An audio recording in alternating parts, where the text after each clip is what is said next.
The following is brought to you by the PLD Projects Network. It's me. It's PLD.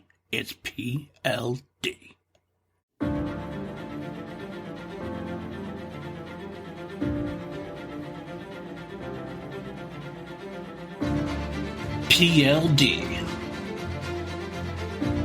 PJ Campbell. Two mediocre white dudes on film. Because frankly, we know you don't have enough of that in your life. So we're here to give you more.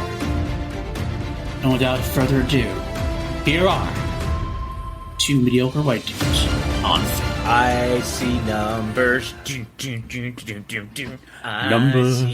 Numbers. Are you an emo with a glow stick? Bitch, I run Mandalorians around like a fucking hula hoop. I don't know what that No, you're an means, emo really. with a glow stick. I don't know why that made me laugh so hard. It's very funny to me. This fucking meme of Adam Driver yelling at Grogu, and it's from Marriage Story. And Grogu just says that he's an emo with a glow stick, and it's the greatest thing I've ever seen. It is pretty fun, I'm not going to lie. I don't know why. I felt like bringing that up, but here we are. Look up Matty Gunner on Twitter. Matty Gunner, also part of PLD Projects. He actually tweeted that image out and did make us both laugh out loud. So there we go with that. Well, we are back here. Without further ado, we are back here on PLD Projects. Two mediocre white dudes on film. And we're here to talk the second Thank you film. for giving us your money. Thank you for giving us your money. It's gone to a very, very special cause. My beer fund. No, not my beer fund. Actually goes to this recording PJ's process beer we fund. use. That's what it is. It's the PJ Beer Fund. It's what lets us have these long-winded tangents because we can't stay focused. We do a little drink, a few drinks, and then we end up tangenting. I've been on getting everything. yelled at by Rachel Silvestrini because I have not gotten a second fridge for my house. That's right. And you've been on call when it's happened. Every time I'm like, look, I'm ordering a bunch of stuff, and she'll be like, have you gotten a second fridge yet? And I'm like, no, I have not. And then she yells at me because I'm going to be honest, because of Tim Franco, I like craft beer too much, and so I just have much craft beer in my fridge and no room for food. That doesn't like a problem to so me, much. to be honest with you. I don't see the problem here. So, I Rachel, you're not being a good either. friend. Rachel, you're not being a good friend. No. You're not being a good supporter. Either friend. is Chance. Chance too. Either's Chance. Wow. Yeah. He wants room for food in the fridge or something. I don't know. Why? What? Isn't the fridge for beer? Isn't that what it's for? I thought it was only for beer.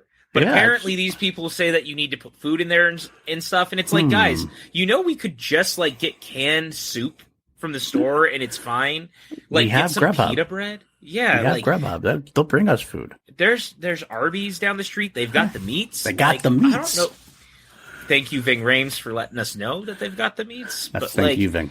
I don't know, man. I'm just, I'm a little taken aback by this whole conversation. I'm not going to lie. Yeah, I get where you're going. I get where you're going, and I can see why you're frustrated. It's we would like supporter friends. We like people who support our decisions and go all in with us because that's the way friends should be. Much like a fellowship. Oh, damn you! You're I'm not getting on track just yet. Is this why I'm bringing this up now because it's been long enough. I know you didn't like Jurassic World Dominion. And that's okay. But is this why you supported that I liked the movie? Because you're just being a good friend? Because if it is, gold star for you. I am supportive. I'm very excited and happy that you liked Jurassic World Dominion because I am a good supportive friend. I did not love the film very much at all. Well, I've said it before. To be honest, like, I don't think it's like a very good movie, but I enjoy it very much because I like a lot of the ideas. I like what it's doing. But I will say this. Colin Trevorrow is the Chris Chibnall of the Jurassic Park universe. That is which therefore makes Chris Chibnall the Colin Trevorrow of the Doctor Who universe. That is a very strong accusation because we all know how you and I and most sane, rational people feel about Chris Chibnall and what he has done or not done and done again with the Doctor Who franchise. So, yeah.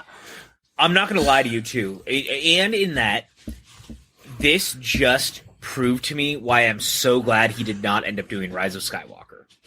Yeah, I agree with that completely. Or Duel of the Fates, as it was called when he wrote it. Because I'll be honest, I don't remember. Did you read it? Because I read it. I read the script. I have the Duel of the Fates script. I perused it. I kind of read through it. I didn't like sit down and like go through line by line, but I kind of like want to hit the bullet points of it to see. I was not overly impressed. I did not like want to look great.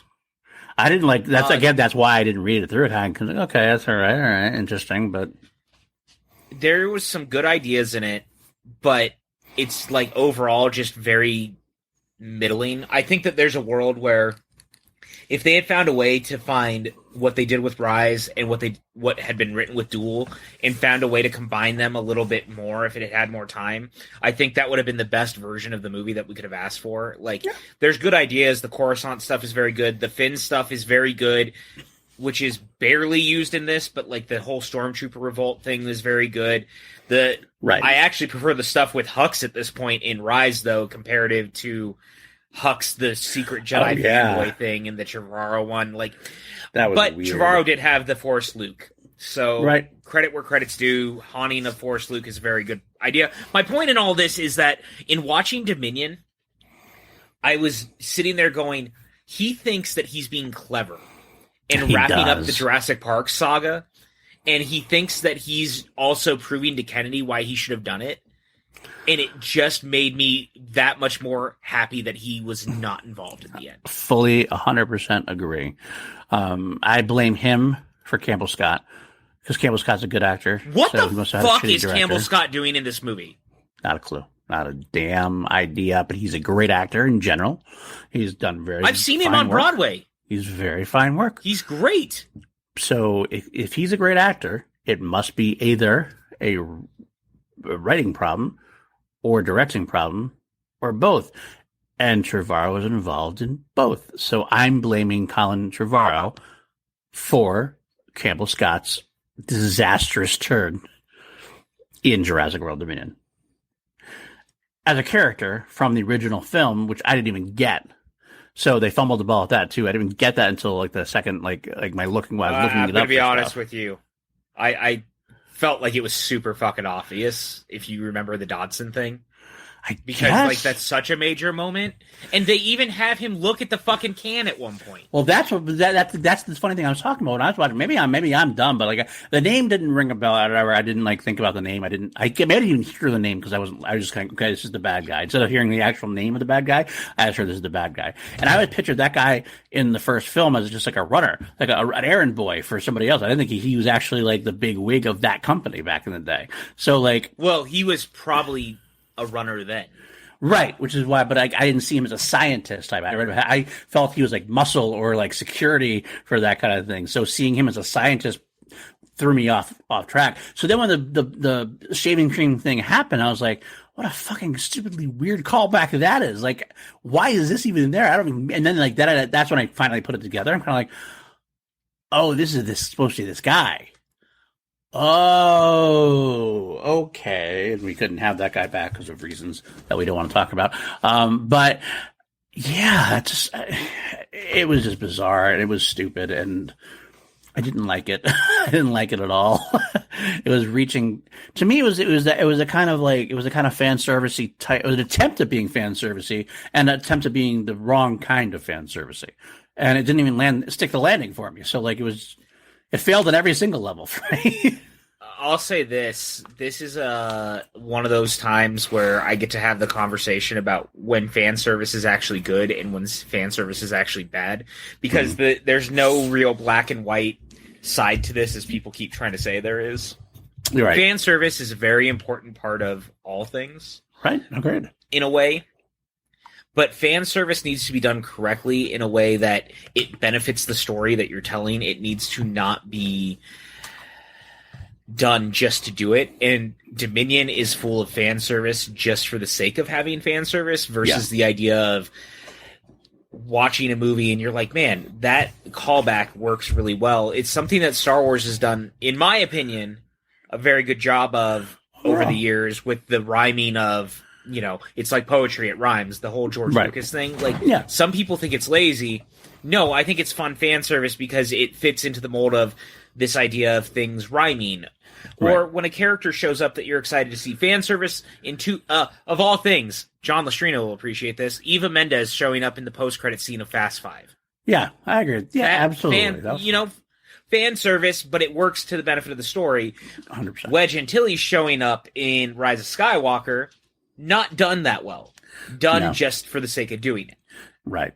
It made sense that he was there, and if they gave, honestly speaking, they could have made that a good moment if he actually had more to do. They gave him more to do, and he was leading a group of rogue X-wing fighters to the battle, and he was a part of that final battle instead of just showing up to the Millennium Falcon going, "Nice shooting, Lando," or "Nice flying, Lando." That's it. That's all you get. No, that's dumb. Speaking of Star Wars, the bad one I threw out there. Go ahead. Although I was going to say real quick, sorry, I don't mean to cut you off. No. It's also fucking egregious that he shows up right after his stepson is killed, and there's no anything nothing said about it. Nothing at all. Are you fucking kidding me? Are you joking me right now? I don't think Abrams probably didn't even know that was a thing. Probably, I'll be honest with you, he probably forgot all about it. I wouldn't be surprised. And that's not even a knock at Abrams. I actually like a lot of Abrams stuff. I'm not an Abrams hater, but that just wouldn't surprise me for him. The other Star Wars one I noticed that I always hate is in Rogue One when they're on Jeddah and all of a sudden you see Dr. Evison and Ponda Baba walking down the street and they get running into it. And you're like, oh, it's those guys from episode 4. Why are they there? No reason at all because they're supposed to be on Yavin or on Tatooine a few hours or something. It's like what is this? Why are they even there? Except for you to say, oh, it's those guys for episode 4. No reason. It's such a weird moment, and I don't understand why it happens and why it exists. I don't get it either. I don't know. I don't understand it. It just seems so odd to me. Okay, I got to ask you real quick before we start. We will start, I promise. We will start. I promise we will. We will. All right. Kelsey, I'm talking to you, Kelsey. We will start, I promise. Kelsey joked about it. When we ran no, she actually did she laughed about it. She joked about it, but I told her we were going to take a while to do it. She thought that was pretty funny, so... All right. Kelsey hasn't been able to watch or listen to our Conjuring things because I talked to her last night. And she said she hadn't listened to our Conjuring things because she hasn't really seen the Conjuring films, so she didn't want to do that until she got a chance to watch them. I know. She followed up with saying she was excited that we were doing Lord of the Rings because she's seen them and she can listen to our podcast again. So or she could just listen to the podcast like a normal human being. Kelsey, my instructions to you is to go home. No. Watch The Conjuring. I'm mad at Kelsey. Watch The Conjuring. Shh, it's okay. Watch The Conjuring and then you can catch up. It's all good. She actually gave me a suggestion of something to do, which is something you can do if you join the patreon.com/PLD projects. You can actually suggest franchises for us to do. You like that target? You like that little tangent there? I'm mad at Kelsey. Kelsey actually suggested that you're not going to be mad very long. She wanted us at some point to do the Evil Dead series. All right, Kelsey's on my good list again. I said that could probably work out, but I'm sorry. I didn't interrupt make you. That work. So you said you had one more thing. I think I actually have one more thing too, but go ahead with your one more thing. Oh, perfect. Well, okay. Look, I'm gonna put you on the spot here. Oh boy, on the spot. This is a very important conversation. Okay. We're now, as of this recording, it is June 20th. Yes. So for the listeners, it must be the 22nd. Sorry, you're time traveling. Yes. What are your top 5 movies of 2022 at the halfway point of the year? Oh God, 2022 top. That's a big thing to be on the. I know. That's why I did it. Okay. That's why I did it. I mean, the funny thing is, I have my top 3 definitively, but they always kind of switch.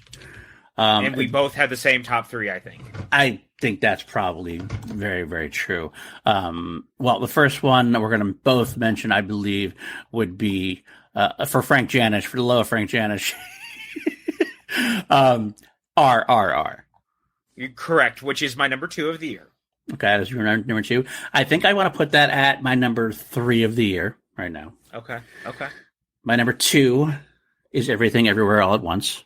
That's my number 1. That's your number 1. This is fine. My number 1 is Top Gun Maverick. My number 3. There you go. It makes a lot of sense in the world. That's number 3. So now you looked for 5. You did ask for 5. So I'll give you my top. I did. My 4 and my 5. My 4, Doctor Strange: The Multiverse of Madness. My number 5. And my number 5, The Unbearable Weight of Massive Talent. My number 4. This is crazy. This we is have crazy them in we have it in the exact same 5 in a different just order. in slightly different orders. And honestly speaking, my order should change. We have not had this conversation before this. We did not.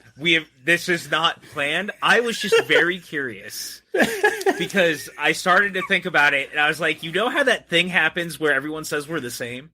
What if I asked you what our top 5 so far of the year was just to see what happens? And sure enough, there it is. The same 5, just slightly tweaked orders. This is a real thing that just happened. My God. How does this work? I don't get it. I don't get it. So.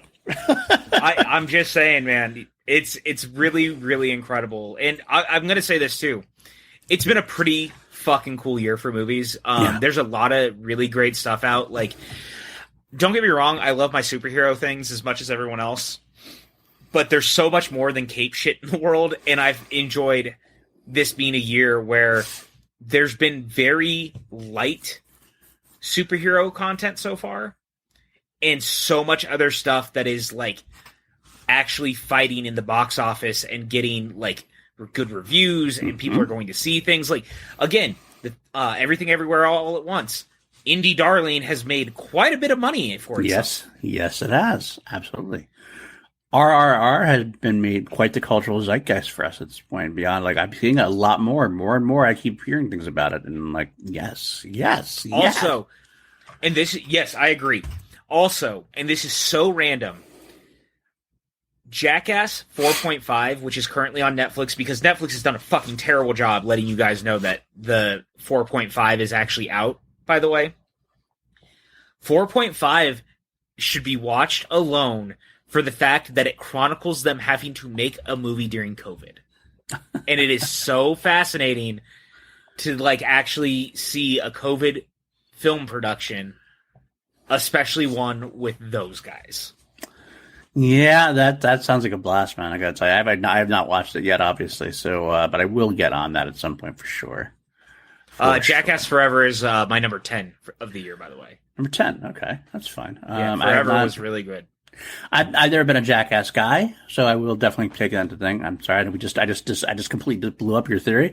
It's one thing we definitely I missed the boat on. I think I was a little old for it at the time when it came out, so never really got into it like you guys did. Have you seen them putting fucking tuna and honey on Danger Aaron and putting a bear in the room with him? It's incredible. I know. Actually, it's not like I'm not interested at all. It's one of the things that I'm running to get to, if that makes sense. So, like, I would probably watch it. I'm very insulted right now. I would have definitely watched it at some point. I'm just like not like, I don't know, like it's not a movie to me. So kind of like I might watch it and sit down at some point and watch it. I'll probably watch all of them. And honestly, I'll probably come on the other side laughing my ass off at it and loving it.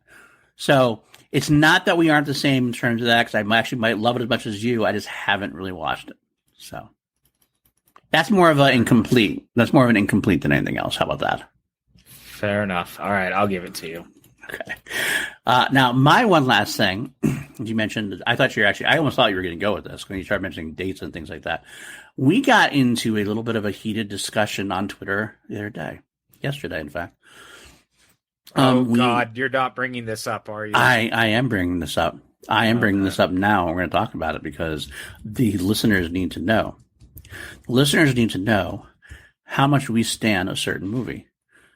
A movie that has been trashed by people wrongly trashed by people in our community. They made no qualms. They bust our balls about it. They say it's trash. They actually even said it's between Curse and Resurrection for being the worst of the sequels. We are here to set the story straight. That Halloween Kills is a goddamn fucking great movie. Rocks.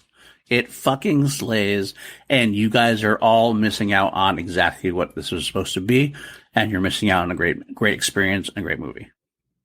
Halloween Kills is so fucking good, and I think, you know what's funny, is I think all these people who I'm not, like, the highest on 2018. I like it a lot. But I think that comparative to Kills, I had way more fun with Kills. Kills feels like it's leaning in on 4, 5, and 6's energy in a more grounded, modern setting. And that makes it so fucking cool. Plus, the flashback stuff is great. All the stuff about society being what it is felt very fucking poignant. The brutality is amazing. And holy shit, dude, the last 10 minutes of that movie is dynamite. Nuts. It is absolutely nuts, and I'm here for it. I actually am someone who did appreciate 2018 for what it was trying to do. I do. We've had our discussions on this before. I do think it. I like it. Yeah, I know. But I think I liked it more than you did, and that's fine. But I went in, and I got to be honest. What's funny about that is that here we are having this conversation about Halloween Kills, and we're going to get there eventually. But consider this a preview for the October episode of Two Mediocre White Dudes on Film. I remember it actually took me a little bit to get into it. Like, it first started the film, I kind of didn't see what they're going for right away, and I was like, wow, this is kind of a different shift in tone. So I get why some people didn't quite get there. But once you give into it and you see what it's doing, it is so much fun. It is so much fun, and it has a lot to say, and I loved every aspect of it. It really was a brilliant undertaking, and I can't wait to see how they end this trilogy, especially given what we heard is that they are doing something very different with it. They are trying to change things up a little bit. I don't know exactly what that means, but not just they're concentrating more on the boogeyman than Michael Myers per se. It just didn't seem to be like a Laurie Strode versus Michael Myers thing anymore. I don't know where they're going with it, but I am very, very intrigued by it. What do you think? I just love it. I just love it so much. And I think about this a lot because I think you actually nailed something. The new one is Halloween Kills is not about Michael. It's about the boogeyman. Mm-hmm. That's the movie. That's what I like about it because it's visceral and violent. And the truth is that at the end of the day, like, I love the original Halloween. It's one of my all-time favorite movies. Michael's only kills like a handful of people in that movie. Kills finally makes it like, this is why this dude was locked up. Yes. He's a monster. Like an actual monster. Pure evil. And I love monster. that Kills. Yeah. And I love how Kills leans in on it, man. It just works so goddamn well. And I get chills every time I get to the end when the town is surrounding him and they think that they have him down. And then like he stands up and there's that shot of the side of his mask and he like looks and he's like looking around and he just murders everyone. I love it. I love it so much.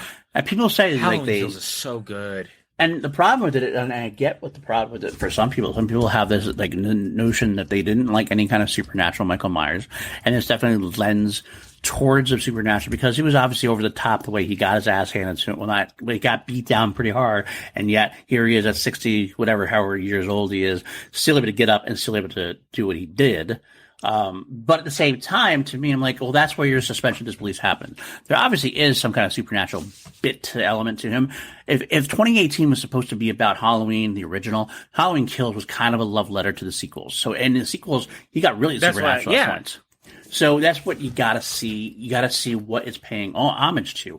And if you're a fan, if you're a fan of just Halloween 1978, then go watch Halloween 1978, and that's fine. You're not going to be; these films aren't going to be for you. Why? I don't even know why you're going for a sequel. To be honest with you, I am begging people to stop thinking that every sequel they see needs to be as good as the original. Right? It's unholy sort of expectation to put on these movies, or even like like people seem to either want the original again. Or like a remake of the original in the same, like we want the same feel, the same vibe. And part of me is like, no, we have that movie already. It's got to expand in some facet, way, shape, or form. And this film does that.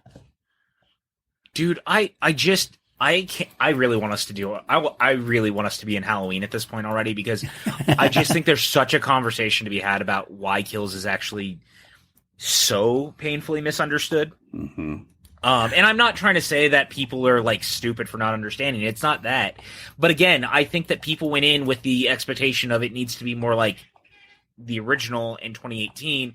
That is not the movie they set out to make. No. And sure, maybe that's the fact that people think that's what it should be.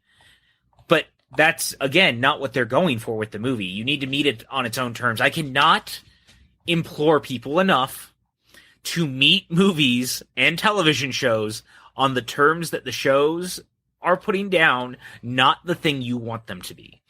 What you want them to be and what they're doing are two entirely different things, and your fan fiction in your head does not get to dictate what we get. Now, I'm not saying you have to like every choice, and right. That's fine. Absolutely. But then at that point, you have to be able to contrast that with why does it not work for you, not just because it's not what you wanted. Exactly. And that's fine. And if it doesn't work for you, I'm not going to berate you. I'm not going to say you're stupid. I'm not going to say anything else. I will say you're wrong jokingly. I've done that, and I'm not going to lie. I definitely jumped on that. It was a conversation with friends. I kind of jokingly say you're wrong. You and I do that to each other all the time. Are you fair. kidding me? Absolutely. But there's a difference between busting balls about that, things like that, or metaphorical balls. Sorry, Lego. But I will say that I do appreciate the differences in opinion. I'm happy that it worked for us, and we're going to be very proud and loud in our declaration of how much it did work for us, and we will get there. I'm not trying to shortchange Lord of the Rings. Obviously, for our patron Brandon Buckingham, Lord of the Rings is one of my favorite trilogies of all time. I am looking forward to the Halloween one we're going to do afterwards as well, because actually, the funny thing is, if you guys, I've mentioned this a few times, maybe you've missed it or not, the Halloween series is one of the reasons that I approached PJ to do this podcast in the first place. I kind of like the idea of going through long horror franchises like that, because we both are big horror fans. So Halloween, Friday 13th, Nightmare on Elm Street, we want to go through all these franchises and review them this way, because we have a lot of fun talking about them and how they developed, so to speak. We love talking about that kind of stuff, and hopefully you guys like listening to that kind of stuff. So this is one of the they say as they're 30 minutes into a podcast talking about Lord of the Rings, where Lord of the Rings has not been brought up more than like twice in passing. Right, exactly. But either way, like I said, I did approach PJ for that, so I am looking very much forward to getting to the Halloween series, because it's definitely one of the hallmarks of our friendship, has been talking a lot about horror and Halloween. That being said, I love Lord of the Rings. I can't wait to talk about that as well. We got a lot of fun times ahead with a lot of franchises we're going to do. We've tossed some ideas. There's going to be a lot of fun, so I can't wait to do those. But is it time? Are we done with her? It is. I think so. So we're talking about the Two Towers today, but I want to start with, and this is actually a little bit of a epilogue, if you will, to something or a coda, something I really should have brought up last week. Okay. That I didn't. Okay. And I really want to, because it kind of ties into the stuff that I want to talk about tonight with the movie, because I'm going to say it out kind of outright. I really love this movie, and it's going to get a perfect score for me at the end of the show. I'm just going to like outright say all that. But the truth is that there's not as much to talk about with this one comparative to what I felt like I could say with Fellowship and what we'll say with Return, because the middle chapter doesn't offer as much of a meat, because this one's more of an adventure film and more of an action film. I think it's like The Bridge, which is a middle chapter. You know, it's a totally fair thing. And that's not a dig. But so what I wanted to get at to get that all out of the way is, we had a conversation last week about the sea change of what Lord of the Rings was doing when it came out, and like how you could feel everyone kind of turning and looking at this and being like, wow, this is amazing. And we left out a very important detail of all of this that I hadn't thought about until yesterday, when I was rewatching Two Towers, and if anyone follows me on Twitter, I had like a big thread where I was kind of talking about why I find this trilogy in particular incredibly monumental and incredibly important. Just as a thing, Fellowship of the Ring ends up coming out at a time where I don't think we could have, for better or worse, had a better time needing a movie like this and a franchise like this to exist coming out of September of 2001. And it was a thing that I didn't think about until last night. Okay. And it plays into, I think, why Lord of the Rings is so popular. Because as as a country and as a world, September 11th changes so much of our history in the blink of a fucking eye. I agree with that. I agree with that completely. I mean, I lived through that. And we both did. Yeah. You were older than I was, but I was there. I look at that, and then it's from, December's only so far away. Mm-hmm. Mm-hmm. Oh, and suddenly, it's not long at all. And then we had a friendship movie, a movie that really, I'm sorry to cut off just really quick, like it just inspired something. I mean, you're right, because I remember that the couple, like the time after that was very despair. It was a very time of despair. We were coming together. We were trying to fight things off. I remember the World Series kind of brought some things back together. But this movie came out at the perfect time because of the themes of of fellowship, of friendship, of actual good versus evil. We had that to marshal us. And between this and Sorcerer's Stone opening in November. Mm-hmm. And suddenly escapism and magic and wonder and whimsy and good and evil, like you just said, and this idealistic feeling of losing yourself in movies again. Mm-hmm. You could not have asked for a more perfect time for these two franchises to launch within a month of each other after something so terrible happened to the world, that I think that actually it really matters. And I think that that's what pushes Lord of the Rings to, in a weird way, whether people realize it or not, they wanted to escape. Mm-hmm. And for 3 hours, you went to Middle Earth. And you were on the beginning of a journey. And so then the movie ends, and you're going, oh my God, but I get another one in a year. With considering everything that's happening, and in this world, and everything going on, I'm very close to the next chapter already. Right. We didn't have to wait forever. It's not a 3-year wait, not a 2-year wait. Next year, the very next year, we're back in Middle Earth. And what a ballsy move by New Line Cinema and parent company to really dip their toes, and not just dip their toes in. They went balls deep in. We said, we're going to hire this director who is not exactly a cash cow director. As I said in my thread, he was a niche filmmaker. Right. And you're going to give him the keys to the kingdom, make 3 of the most expensive movies at the time being made. I mean, they sunk money into this. Now, they had confidence in the source material. Obviously, it's the definitive fantasy series of all time, and one of the definitive book series of all time. Not even just genre be damned. But they had that as a basis, but they decided to go, you know what? We're going to go all in. We're going to hire you to develop this, and we're going to film back to back 3 movies. Not just that, people forget he went in with a 2-movie pitch, and they said, well, there's 3 books. Why don't you just do 3 movies? Right. That's true. That's very true. Something you never hear anymore. Right. And, especially at first. Something I even said is that so my big thread was basically this series is a miracle. And one of the things I said in it verbatim was, you have to remember, at the time you were hiring a niche genre filmmaker to do what you're asking him to do. They threw all caution to the wind and walked away with 30 Oscar nominations, 17 Oscar wins, and $2.991 billion at the box office. It's great success. The span of 3 years. It's a great success. Great success. Now, it might be one of the greatest success stories of all time. Yeah. I want to point out something here. We mentioned it before, how you just said that Peter Jackson came in pitching a two-part series or whatever, and New Line did want to do all 3. And we both lauded them, said that would happen nowadays. That's great. In a way, it would happen, but it would be done in the wrong way. A lot of times, because there are a lot of times now, studios, and maybe because of Lord of the Rings. Maybe I'm not going to lie, I would maybe throw some of it at that feet. Nowadays, sometimes they look before they leap almost too much. And they try to do the dark universe kind of thing. They try to put the cart before the horse.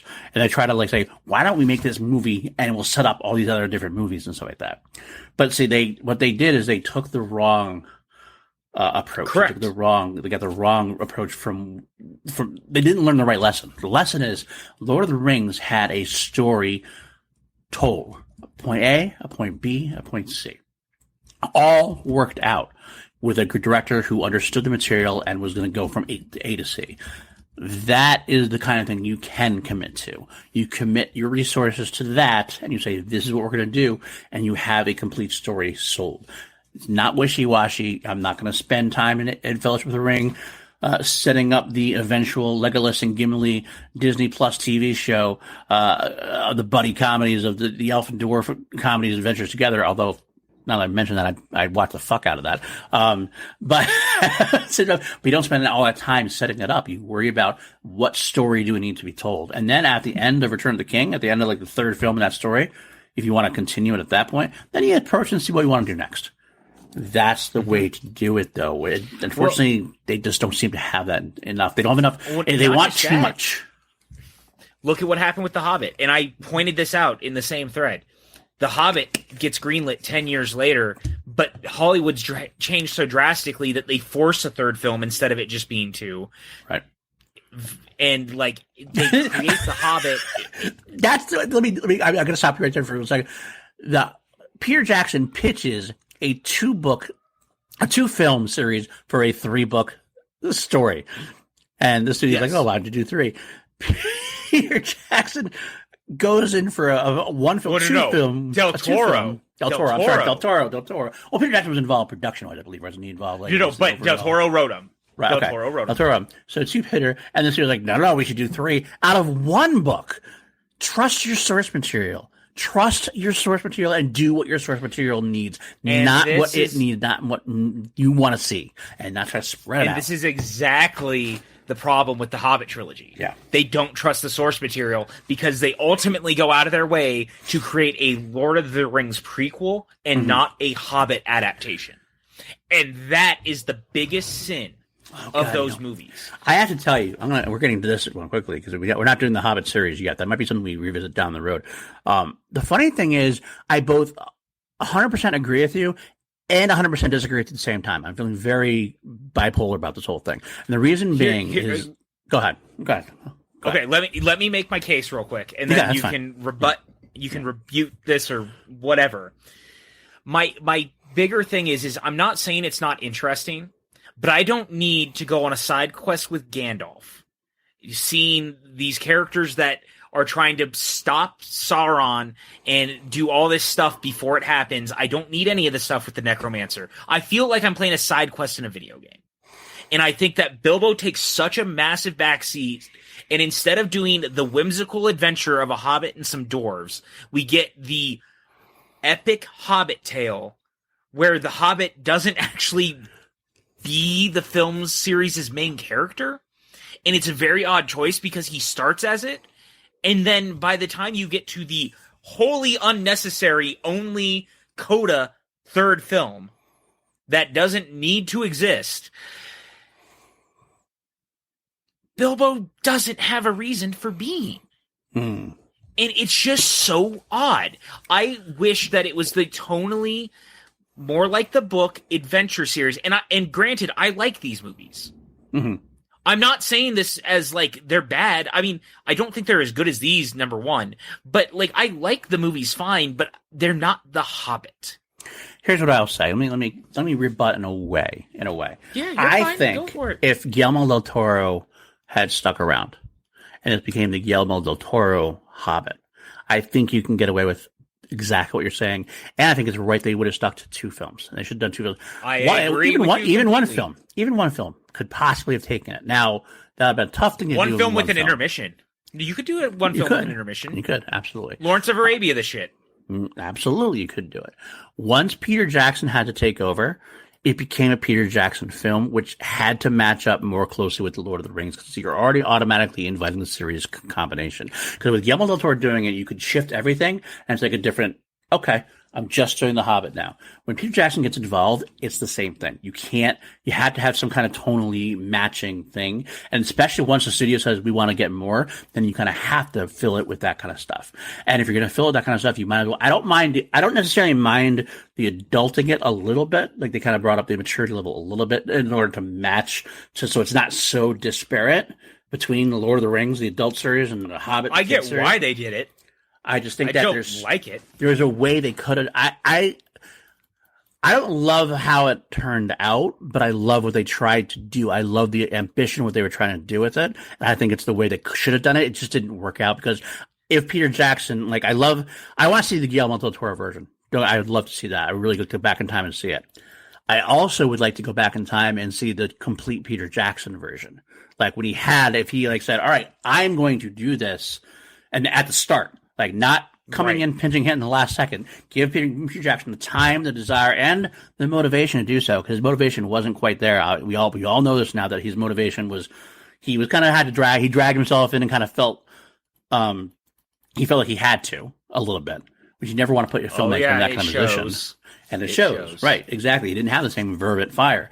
Now give me the Peter Jackson with the verve at fire and make him make a 3-part Hobbit series with the side quests of Gandalf. I think you could make that a completely different and beautiful piece of work that could have rivaled The Lord of the Rings to a degree. Probably not, but closer than it did. I just wanted a whimsical fucking Hobbit adventure. Is that so much to ask? I just don't think Peter Jackson does that. That's what you don't do. I think Guillermo del Toro does that. I agree with you, and that inherently is my issue. Yeah. And I know that we're still not talking about Two Towers, but at least we're talking about Middle Earth at this point. We're a lot closer. We're in the ballpark. We're same ballpark, same world, really. Same so church, okay. different pew. That's holy shit, man. Like, I just wanted to see a fucking adventure with a hobbit and some fucking dwarves. That's all I wanted. I get that. I'm glad that you like the DLC content about Gandalf and the creation of all of that, and that's great. I'm glad for you. Fuck you. I want my Hobbit adventures. Just the Hobbit adventure. I get so excited every time Bilbo goes running out of the goddamn Shire, and he's like, I'm going on an adventure! And then 3 films later, I'm like, did you? Because I barely saw you. All right, no, I'm marking this down right now. We are going to the Hobbit trilogy. Not now. We did have our schedule that we kind of had to keep place. We have to get through Halloween and everything else. But you're either the end of this year or early next year if we're not canceled. I do this? We are doing the Hobbit trilogy because we have a lot to discuss about it. Why would we be canceled? I don't know. Who knows? We're 2 mediocre white dudes. We're always in possibility of getting canceled. Gonna be honest with you, someone's gonna listen to this, and I'm gonna get ballistic Middle Earth fans who are gonna be like, "How dare you? That story was still about Bilbo and this, that, and the other thing," and that's probably fine. I probably fucking deserve it. But at the same time, I just wanted a fucking adventure film with some goddamn hobbits and some dwarves. That's all I wanted. Do you need a hug? Yes, I actually do. Thank you. That would be very nice. I actually think it might be the other way around. I think some people might come and cancel me for being actually more pro Hobbit than you are at this point, it seems like. And again, I actually like these movies. It's just like, I think because I've been watching through Lord of the Rings the way we are, and it makes me get more irritated the more I think about what happened with The Hobbit, because I was at Hall H that weekend when Peter Jackson made the announcement that it was going to be 3 movies after they showed the sizzle reel, and the place did not erupt. There was like a weird murmur of, I'm sorry, wait, what just happened? My worst fears were confirmed as those movies were released. I'm actually very, very, very extremely interested now in actually rewatching the Hobbit series after this. So it will happen and we'll do it. So Desolation of Smaug is very close to being as good as anything in the original trilogy. Interesting call. Usually the popular opinion is that Unexpected Journey is the best by far and the closest, and that they get progressively worse. I do think an Unexpected Journey is also very close, but I do think it kind of runs into... That's the one that has the most problems for me a lot of the time, because that's kind of when Gandalf wanders off and does all the DLC content, and I'm like... But I just want to hang out with Bilbo and the dwarves and, like, see them chased by mountain trolls. Like, that's... You know what I mean? Yeah. I get it. I do get it. Riddles in the Dark is done perfectly. Phenomenally well, yes. I will argue one last thing I will say about the Hobbit trilogy and the Hobbit movies in general. I think that one of the main problems you have with those films don't kill me, it's a little bit of the source material. it's hard to have a book about all these dwarves characters and have them be unique and differentiated and like how fucking they all have you? this oing, glowing, killy, filly, all like the different like same names. Like it's already hard to keep them all apart. To be honest with you, in the Fellowship of the Ring, the Fellowship, you got two men, a dwarf, an elf, a hobbit. Like they're all. It's a little easier kind of like separate. Number one, there's fucking 4 hobbits there. Number one, not a single hobbit in the Fellowship. Yeah, there's they go 2, but then they go 2 and 2. So you know, it's Frodo and the Goonie. Wait. Are you Frodo saying? And the Goonie. Are you saying that 2 It's North hobbits and the Goonie. equals 1 person? Height-wise, absolutely. So you're saying that 2 hobbits equals 1 person? That is what you're saying. If you put Frodo on top of Sam's shoulders, then yeah, they're about as tall as Aragorn is. Am I wrong? Am I wrong here? Well, Am I there's wrong? where we got fucking canceled. Jesus Christ. How do you think the people in New Zealand feel that you think that they're all hobbit size and think that you could stack them?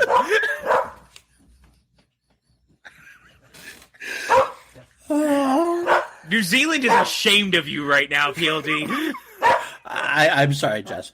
I apologize. And so is Dipper, by the way. You hear Dipper? He's I think mad at you. Dipper's arguing with you. I think he's coming to my defense. He loves me. He's not here for you. He knows Uncle better. PLD's the dummy. I know. He knows better. He knows better. Uh-huh. He knows better. All right, you know what? So we'll have how time. long have you been recording? It's been 45 minutes. Oh,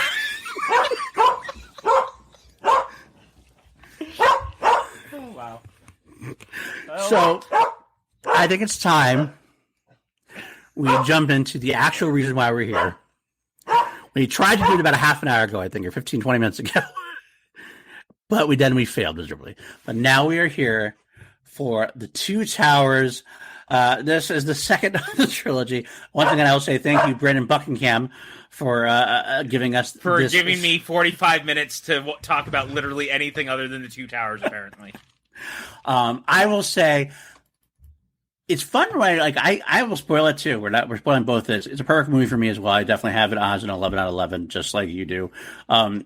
You asked me a question about which one of these movies I like best. My answer is same. I would give a lot of my favorite sagas. It basically depends on which one I'm watching at the time, because I like them all almost equally. It's hard to have a full on favorite, because I could argue and say Return of the King has some of my favorite moments. Sure. I think Fellowship is probably my favorite, my most consistently good movie. But Two Towers, my God, Two Towers, that Helm's Deep battle is something. I mean, it's the best battle in the entire series. I make no qualms about that. Like 100%. The Battle of Helm's Deep is the best battle in the entire series. It honestly, I'm gonna throw it out there. I could arguably say that might be my favorite battle in the history of movies. That long whole sequence, it would be up there for me. I know it would be in my top 5 at least. Mm-hmm. I'd have to really sit down and think about it, but I agree with you on that. Let's just say that whenever you talk about greatest battles in the history of film, this one does pop to mind almost all the time for me. One of the first ones that pops to mind. I think about this one more than almost any other battle in any of the Middle Earth movies. Like, don't get me wrong, I like the... Oh, sorry. I was going to say real quick, part of that to me is that Pelennor Fields, which is a great battle in of itself. I love Pelennor Fields' battle in Return of the King.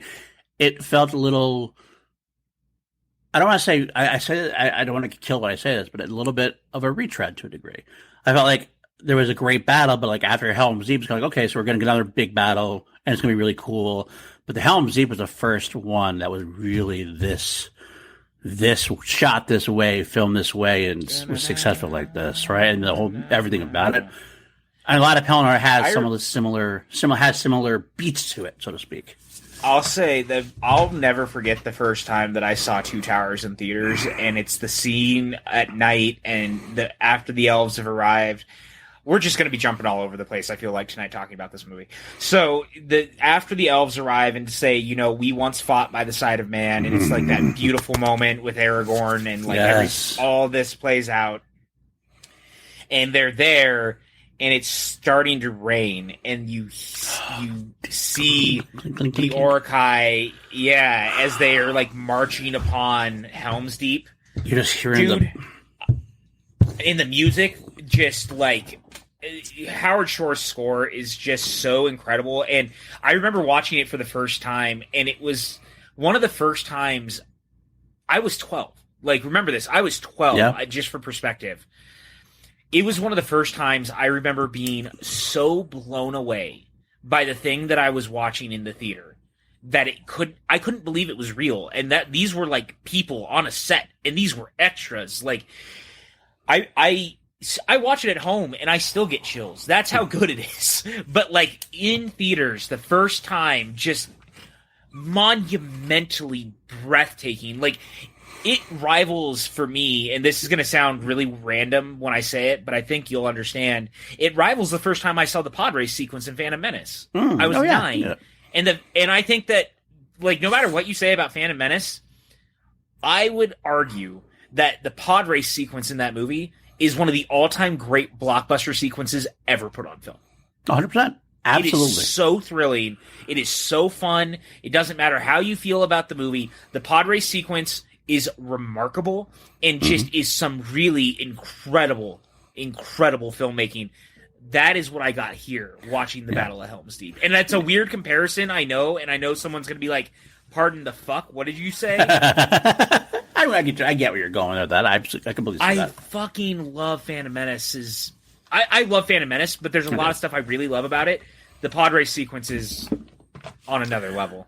Speaking of other franchise, we are going to do at some point. We will be going to the Star Wars movies at some point as well. We can't not. Probably we'll wait till next year, but we'll get there eventually. Maybe in time for Taika Waititi's movie. That's how we'll try to schedule that out. But either way, let's get into this part. Let's go back to the beginning now. We'll definitely get into Helm's Deep a lot more. Let's go back to the beginning of the film, though. Let's try to go a little bit, bit by bit, as much as we can, because Helm's Deep will take up a lot of time, and I have a lot to say about Helm's Deep. But we start with this movie. I do think it's a great start. I love the fact that we kind of have this, like, it's almost like a recap. But then we get to switch. We get to see the whole, fly you fools, Gandalf falling, in Moria from the first one. It takes place midway through the first film, obviously. We never talked about that, by the way, yet. And last week, I kind of feel like it's weird that Gandalf dies in, like, the middle of the film. It was so kind of like, if you didn't know the source material. No, we did talk about that. Because remember, I literally brought up, I was like, it must be fucking jarring if you've never read them. That you did that. We did have that conversation. That's true. Yeah, okay. I straight up brought that up. I was like, if you have no idea, it's like watching Obi-Wan die for the first time in A New Hope. Right, that's true. For argument. Yeah, you're right. I do remember that now. I'm getting old. Oh, I started thinking about that again. But it was great to see that we get to all of a sudden. I'm going to need you to stop drinking before we do these things. That'll never happen. But so we shifted it, but we get to shift perspective. I mean, to see Gandalf basically riding that Balrog down. And I love the fight sequence. Dude, what a fucking sequence. Holy shit, dude. What a fucking sequence. That's how to begin a film. You're all in at that point. You're like, I'm in on this one, man. The action, the effects, the music. And like, I love one of my favorite shots in the whole movie is like after Gandalf and him, the Balrog are falling, all of a sudden we get this shot from like the bottom of the chasm where the water is, or this big underground lake or whatever it is, and there's that little opening up top, and all you do is like you just see like the light shining, like the fire also gets brighter and brighter, and then they go down and fall together. Oh, it's such a great shot. It's such a great shot. What a battle! And I'll say this, like the Balrog stuff is so great because I think that the design is so fucking cool, and it ends so quickly when you're watching Fellowship. And I love that it's like this intense opening dream sequence. Yeah. And you realize kind of what's going on. And no matter if it's a dream sequence or not, like it's so holy fuck. It's just so cool. Yeah. I love it, man. I watch it and I think the scale is so interesting too because it really puts in perspective how gigantic the Balrog is versus Gandalf, who's like this tiny human wizard guy. Like, dude. And that shot when they're falling over the water, and it's like that pulled back shot. That is good. That is cinema. This is me using the Martin Scorsese cinema. Cinema indeed. then we jump into it. Obviously, it's a dream sequence, and we do see Sam and Frodo are beginning their journey towards Mordor, so to speak. And they meet Gollum, of course. Now, this is the part of the film where it is a little weaker compared to the Fellowship. As far as Fellowship didn't really have many weak parts. I felt like everything was pretty strong. The Sam and Frodo stuff has moments of repetitiveness to it, I think, is what we decided. It kind of reminds us of the Randall in Clerks 2. If you ever see Clerks 2, Randall gets in this argument with his Lord of the Rings fan. It's a Return of the Jedi versus Return of the King, Star Wars versus Lord of the Rings. And his argument is that the Lord of the Rings movie is all about walking. They walk. Next movie, they walk. They walk into the ring. And obviously a gross oversimplification, etc. But it did feel a little bit like that. The closest to that it did. Because it just didn't seem as like we were getting anywhere as much. Mm-hmm. Look, I'll say this. I think that all of that stuff feels kind of accurate. Don't get me wrong. But at the end of the day, the thing that I like about these movies, no matter how we talk about them, is that these feel like fully defined, fleshed out characters and a world and adventure. Because this is a 13-month story. Like, we're doing it in 10 to 12 hours, depending on which versions you're watching. Yeah. No matter how meandering they may feel, like you're hitting a bump in the road on the way to Mordor, I still find it some of the most thrilling anything that you're ever going to watch. And I think that in particular here rings true because of the stuff with Gollum. I think that the Gollum stuff can absolutely be looked at as like random side quest. You know what I'm saying? Like, right. They spend a lot of time with Gollum and all the things that are happening with him and his journey with Frodo. But, like, it's so important. Because I think that you need to see the dichotomy of what happens to someone who let the ring go to their head fully versus Bilbo, who did but let go, versus what Frodo is fighting against. Right. While the dark is calling to him. And I think that we get a very interesting portrait of this ring's influence in this movie. I will say that after hearing myself talk a little bit, I don't want to come off that I didn't like it. I'm not going to say that at all. I still love it. So when you're talking about, I'm talking this movie is a perfection 11. I'm talking nitpick wise. If I had to nitpick something, it's that this is a little bit lesser for me. But there is a lot in here to love. I love watching Frodo and Sam's relationship, especially it's a kind of a weird love triangle in a way as it ends up working out. But seeing Gollum with Sam, seeing Gollum with Frodo, seeing the differences between them, Frodo understanding Sam, or understanding Gollum, finally seeing and understand what Gandalf told him in the Fellowship of the Ring about pitying Gollum, because he knows that that's what he's going to be. If this was a different lifetime, he could end up like Gollum, and he sees that, and he already feels this pull towards the darkness himself. So when he's trying to work Gollum back or bring Gollum back in a way, it's because he knows he's like, I need to be able to prove to myself that I'm not done. I can make it back from this. Otherwise, what's the point? And Sam, of course, is such a pure character. He can't, and he's just, I don't want to say he's not stupid. He's simple. He's a simple character. He's very loyal. Right? He's not he's like a rocket scientist, but he doesn't understand the depth of things. He actually has a lot of great other knowledge, inner knowledge about love and about hope and things like that, and friendship and loyalty. But it's hard for him to empathize about what's going on. He just sees Gollum as an evil villain, and he good, bad. And it's a very interesting take. Samwise is the internet. Don't give the internet that much power. Don't give the internet that much power. The Samwise is the internet. Samwise Everything is black and white. Okay, but in that case, yes, and that's in that fashion, yes. But he uses its power. He uses its power for good. Sam does. The internet, not so much. Sam actually has a heart. That's true, and that's the biggest difference. So that's what we get in the beginning. We jump ship. We get to see Aragorn, Legolas, and Gimli, and automatically in comic relief form at this point. I know I've heard over the years some people complain that Gimli and Legolas were more Gimli was used more for comic relief, too much in a way. But I see where they're coming from, but I disagree because I think it's needed. It's needed comic relief. These films are very serious or very dry. But Legolas and Gimli, if you read the books, they're not given a whole lot to do. You expand them any way you can, and to have Legolas be Legolas and have Gimli be Gimli the way they've developed him with the Seymour, it works for the film. And it doesn't in any way affect the characters, in my opinion. I actually think it makes them more human.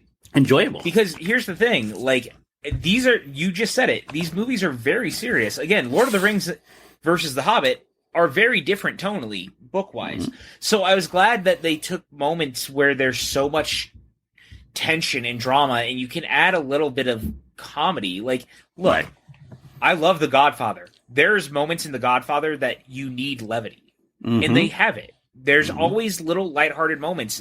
Characters you may not expect will say things or do things that are a little more lighthearted. Right. This movie does that, and I think it makes Gimli and Legolas better characters. Their rivalry is one of the best things in this series. 100%. It's actually, and like I said, it gives them something to do that's not there. And it's not like they change the characters around. Like you could argue when they change the source material, there was nothing really to change. It was all kind of like really just kind of surface level elf, dwarf, Legolas game. Like they did their thing. But here they give them something to do. And in this case, it ends up being great. You have the great John Rhys Davies a chance to shine, doing what he does best on his one-liners. And watching, come on, doing all those things. Dwarf, very dangerous over short distances. I'm wasted on. It's so funny stuff you need to do, even though they're doing something serious. John Rhys Davies is just such a great actor. He's an unsung hero of a lot of the stuff he pops in. Like most people, obviously, you're going to also remember him from Indiana Jones because you know he was Sala in those movies. But like he's so good in this, and I think Gimli in particular really shines in this one. And like this movie is the movie for Gimli. Of all the characters, this is Gimli's movie for me when he steals sequences from the rest of the cast. So much so. Oh, so good too. I'm a Gimli fan. That's what I was. I told you last time that was my. It's because you feel like you're Gimli. I understand it. I share a lot with Gimli. I'm very cocky and very arrogant, but in a day, I mean well enough, I think, and he does too. That's what's good about it. I'll say this. One of the things that I really like about this movie kind of out the gate is that it really doesn't hold anyone's hand who wasn't watching Fellowship already. There's not like a big recap of events. Nope. Like, yeah, it starts with the Gandalf thing, which, as again, is more of like a dream sequence than it is an actual event of the story. Right. It literally just picks up and you start right where it left. And you've got Merry and Pippin taken by the Orcai, and like all this just happening, and you just keep going. Gollum shows up, and he's after Sam and Frodo. Like, it's all done in a way that there's no time to breathe. If you didn't watch Fellowship, sorry. Yep. And I actually think that's one of the strengths of these movies is that they don't spend a lot of time going backwards and trying to re-explain things. Like, you just have to know. You just need to remember the character dynamics. They trust their audience.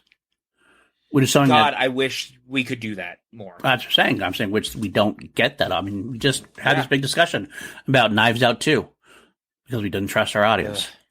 I don't want to get into a whole big tangent about it, but I almost brought it up pre-show, and I'm glad I didn't. But I have my own feelings on the Knives Out 2 of it all. Or, I'm sorry, a Knives Out mystery. Go fuck yourself, Netflix. Actually, you know what? Go fuck yourself, Netflix, because this is the most bullshit fucking thing that you could possibly do. This is not Knives Out 2. This is The Glass Onion, or whatever we're calling it. This is like calling Patriot Games The Hunt for Red October story. This is the dumbest fucking thing you could possibly do. Why can't you just say Glass Onion, a mystery starring Benoit Blanc, or however you want to do it. A Benoit Blanc mystery, which is fine. I'll be okay with that. Which is literally this is absolutely mind-fucking numbing to me. That someone in their marketing department thought this was the way to do this. I am... Look, you can call every Lord of the Rings film The Lord of the Rings, The Return of the King, whatever. Because guess what? There's still That's Lord of the series Rings. called. Yeah, that's just what the series Right. is called. It's not the This Two Towers, series- a Fellowship of the Ring story. Right. Exactly. When you get to fucking Clear and Present Danger, it is not Clear and Present Danger, a Hunt for Red October story. Right. It's not. This is absolutely mind-boggling. This is why Netflix is in the fucking trouble that they're in. And I know it's a small thing, and it's a fucking stupid thing to be so upset about, but it actually makes me mad. Because it just means that you think the audience is so stupid that they're not going to know. Right. All you have to do is put it in the trailer. Right. A continuation, from Knives Out. You don't need it in the title. Benoit Blanc's new mystery here. Next story. That's all you do. It's simple. Death on the Nile's not called Death on the Nile. The Murder on the Orient Express continuation. Right. Exactly. They don't even bother doing a what's the name of that? I can't Hercule Poirot mystery. They didn't even do that. Yeah. They don't even do that. No, they just put a trailer in the theaters and went, Oh. hey, remember that time you liked Kenneth Branagh with the mustache? Hey, look, Kenneth Branagh came back with a mustache and he's solving another mystery. The audience is not nearly as fucking stupid as you're making them out to be. Be better, Netflix. I don't think it's just Netflix. I think it's be better studios in general, but I'll give you that. Be better, Hollywood. There you go. Stop chasing fucking algorithms. There you go. This is a bastardized cousin version of our venting about Scream 2022 or whatever. Yeah, don't get me started on titles being the fucking same. I hear you. I apologize to the audience. I know we're talking about the Two Towers, but this has been bothering me since they dropped it, and I'm not kidding you guys. I've been. It actually bothers me. I'm right there with you, actually. I'm the one I think I said it to you first in our text thread about it, and I brought it up, and we were both on the same page there, too. So, but I digress. Shocker. Exactly. We'll get back to it. We do have Aragorn, Legolas, and Gimli are in pursuit of their Uruk-hai, which is great sequences there. I love when they find Éomer writing, who has left. Wait, that's what I wanted to bring up, by the way. Okay. This is so interesting. So you know that Peter Jackson's doing the Lord of the Rings anime, right? For WB right now? They're doing a movie? Right.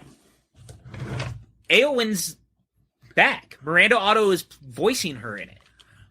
Really? They announced it last week. That's what I wanted to bring up earlier, and I forgot until you brought it up. Éowyn is coming back, voiced by Miranda Otto in the Lord of the Rings anime. What is the Lord of the Rings anime he's doing? I haven't heard much about it. I don't know a lot about it, to be honest. I think it's set somewhere. It's about one of the bigger battles in Middle Earth. I don't know a ton about it, to be honest, because I don't know a lot about the history as much as I would love to know about it. This is actually probably a question for one Mr. Robert Parker. I didn't even realize Peter Jackson was officially a part of the anime. So it's the War of Rohirrim? Rohirrim? Yeah, Rohirrim. Thank you. But yeah, Peter Jackson's producing it, and it is being done by WB and New Line. Okay. And it's set 250 years before the events of the films. So Éowyn is the narrator of the story, and it's all about the King of Rohan and telling the Helm Hammerhead story. Interesting. Yeah, because I'm looking at the wiki page right now. I don't see Peter Jackson's name on it at all. It's been talked about a lot in the development stuff. I've been following it for a bit. All right, interesting. I know. Yeah, it does say they consulted Philip Boyens, who obviously is part of that as well. But yeah, Brian Cox is in it, and Weta's doing it. I think at one point Jackson and Fran Walsh were not involved, but I think they are now. According to the wiki, it says that Jackson and Walsh are not involved. That's as of June 2021. So it says we're not involved. That reads past tense to me. Sorry. Yeah, but I do think it's supposed to be. Well, I don't know. Like I said, I'll have to look into it more. I don't. The way I'm reading it, they're not involved, but at least that Philippa is, which is at least it's still a connection. And Miranda Ano doing it is definitely a connection as well. Obviously, that's and Richard Taylor, who was the creative director, which is important. All of Weta stuff is involved. Josh Ho is doing Brian it. Cox is awesome, so I love that Brian Cox is involved in it, to be honest with you. Yeah. So anyway, sorry, I 100% took us down that rabbit hole. Interesting. So it's a prequel. It's a prequel to Lord of the Rings. That's what it says. Okay, gotcha. Cool. And this is different than the Lord of the Rings, obviously, the series we're going to watch soon, the Amazon series, which is also something I'm very excited about. But anyway, yeah, let's get back to Two Towers.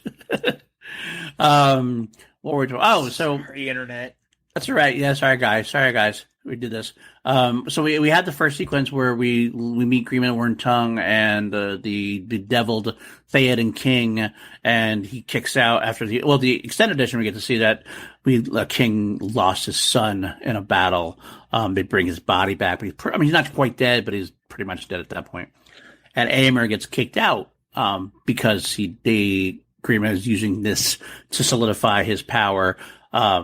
And obviously he's doing it for Saruman, but they kick Aemir, and Aemir takes all of the horse warriors with them, while leaving Miranda Otto's Eowyn at home to be preyed upon by Grima Wormtongue, although she doesn't let that happen for very long. Grima Wormtongue played by who? Brad fucking Dourif, which I love. Brad Dourif. Love Brad Dourif so much. That would be the star of the great Child's Play series. He's Chucky. Just so good. I've always loved that. To be honest with you, I love Brad Dourif, and he's incredible in this. By the way, he is incredible. He's really great in this, and there's a really great performance that a lot of people really overlook. I feel like, and he's so good. It's such a perfect character for him. Because he's so good at playing slimy characters. And that's the other thing, is he's not just great in this, but he acts alongside Bernard Hill for a good portion of the movie. So good together. And Bernard Hill is so excellent as Theoden. He gets overlooked a lot in the conversation about these franchises. Bernard Hill as Theoden is one of the great casting choices of this series, and I think he is absolutely fantastic in this film. I could not agree with you more. I actually think that the entire time, no one ever talks about Theoden.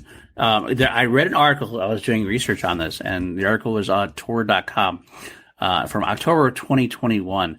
And the title of the article is actually Theoden has the best dialogue in Lord of the Rings. And I started thinking to it. It's absolutely right. Every time he speaks, it just has magic the way he speaks. He has his way about speaking, like it becomes poetry. And it's all, he has some of the best speeches, some of the best moments. And it's like I'll go through a couple of them here, like, I'm jumping ahead. His moment where his son has died, his son has died, and he's already back to good. He has that moment with Gandalf about, and he's talking to Gandalf. No parent should have to outlive their child, should bury their child. And he has this moment where he starts talking to, he has the big speech during Helm's Deep. So much death. What can men do against such reckless hate? And Aragorn says, ride out with me, ride out and meet it. And he's like, he makes that decision. Yes, the Horn of Hammerhelm was down to the deep one last time. And if you're not amped up by the end of that speech, you got to check to see if you got a pulse, because it is so fucking damn good. It has other moments too, though, like the scene, even before all that, when Helm's Deep is they're kind of just forming Helm's Deep, and all the people are in, but they're waiting, and Theoden gives this speech to his men, not a speech, but he speaks loudly to the people around him. They'll break upon this fortress like water up in rock. Crops will be resown, homes rebuilt. Within these walls, we will outlast them. And Aragorn turns to him, he's like, well, they're not trying to do that. They're trying to kill everybody. And Theoden has this moment where he's like, what would you have me do? Look at my men. Their courage hangs by a thread. This is to be an end. I would have them You realize that he knows that they're going to die, but he's like, I'm not going to make my men know this. I have to be the king. I have to be this leader. It's so powerful. It's so, He delivers all of his dialogue like it's Shakespearean. Yeah, it really is. It really is. It is. It really is. And he's so fucking good at it. And that's why I like him so much in these movies. And I think Theoden, like I said, I just think that he gets overlooked because the funny thing is that this is the movie where the cast starts to kind of explode. Yep. Because the Fellowship of the Ring has a very core group of characters. There's a lot of characters, don't get me wrong, but it's a smaller core cast. Yep. This one, you start to get David Wenham, you start to get Brad Dourif, you get the Bernard Hill of it all, Carl Urban, there's so many people that start popping in and out or coming back because Sean Bean still like makes cameos.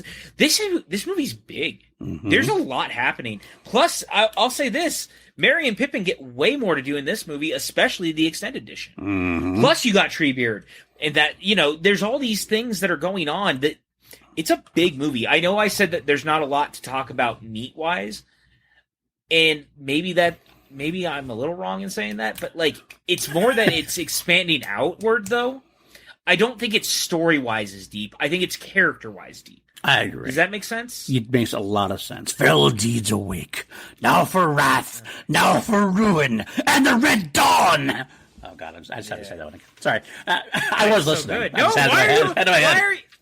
Oh, and John Noble. John Noble shows up as Denethor in the extended edition. Extended edition. Yep. John Noble does as well. So good. It's so powerful. Theoden King, indeed.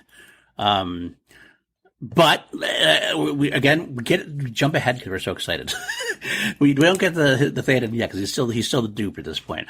We do get to see Éomer meeting our trio of people, and that's a great moment as well. Again, great comic relief by Gimli and Éomer, and you see Gimli and Legolas becoming closer friends, which is good.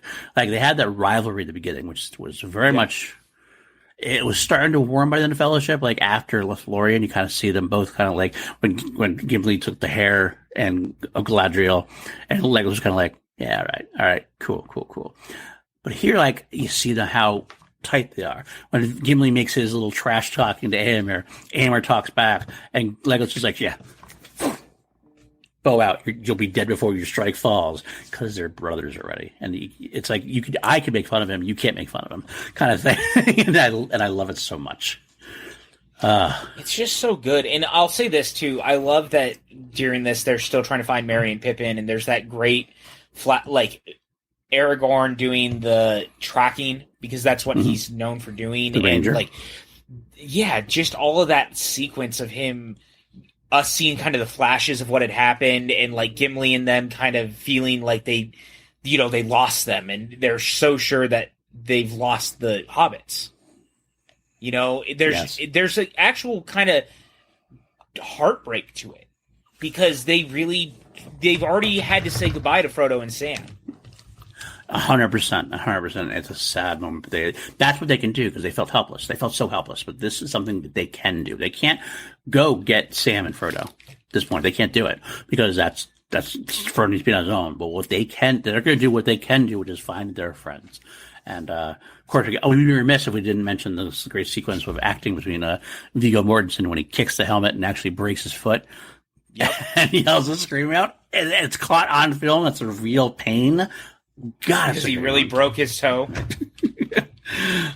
It's such a great moment, and again, like I think that's why I love this movie so much, character-wise. Is I think that it really pushes a lot of the characters into some of their darkest or most intense or most personal or most heartbreaking moments, and that's pretty interesting considering the only one of the movies where majorly someone dies so far is Sean Bean and Gandalf, and then Gandalf comes back. So, like, it's not even about, like, death and the destruction. It's just more, this journey is taking a toll on all these people, mentally, physically, and they're only at, like, the beginning of it still.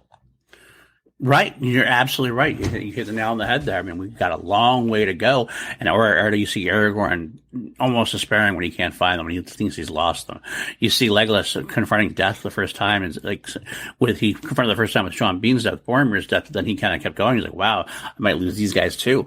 But they have that fellowship and they know they're going to work their asses off together. And I love seeing how that puts them closer together. The Fellowship, even though it's broken up, is closer than they ever were while they're apart. I will say I love that part. I do love seeing Merry and Pippin working together with the Uruk-hai. It's great watching that unfold, from them throwing the Laura leaves down so that they can get tracked. Like the forcing the alcohol down Merry's throat and something like that. There's a lot of great sequences there, and I loved watching when the Rohirrim do attack the Uruk-hai, and of course Merry and Pippin get to sneak out and go into the forest. It's some great moments. It's great getting them together. God, I love Merry and Pippin together. I got to tell you that, like, they're the duo. It's like each The Fellowship obviously split up. You have Sam and Frodo. You got Merry and Pippin. You got Gimli and Legolas. Aragorn's kind of on his own with everybody else. But like you have these kind of. I would say it becomes Aragorn and Gandalf. Yeah, I agree with that to a degree. Aragorn kind of jumps ship here and there. I feel like he has part-time with Gandalf, part-time with Eowyn a little bit, part-time Legolas. with Legolas as well. And Gimli, this really become a trio a lot of times too. But it works, and I love seeing how closer they are. It develops in a realistic fashion in a fantasy movie. I couldn't agree with you more, and I like that. That's the one thing that I really think is so well done between all these is that even though the stories are so vastly split, that I feel like I never miss them being together. Yeah. Even though they're so scattered to the winds. And that's very important because I like Stranger Things, but I made it no real secret. Just Shocker. Season 4 of Stranger Things is a mess to me because I'm tired of them being split apart. I think it does not benefit the story the way that they're telling it. The first season was always best for that reason. The first season was always best for that reason because it kept them together and the dynamic. Season 3 also. Magic was the dynamic of them. And season 3 as well. Still not as good as 1. 1 is still the benchmark for me for that. But I like 4 too. Yeah, but they split everyone up, and here I feel like everyone's split up, but the story is so interconnected, and I feel like everything is still going that same trajectory, that even though things are happening over here, things are happening over here, and things are happening over here, all three of those points are still converging to the same end goal. It never feels chaotic. And that's the difference. Right, yeah. And I never feel like I don't know what's happening, or like anything is spinning its wheels. Right. And that's very important to me because I don't want to feel like I'm wasting my time. Yeah, and agreed. For a movie that's almost 4 hours long, extended, I never feel like I waste my time with this. Nope. I know every character motivation. I know every move. Everything makes sense.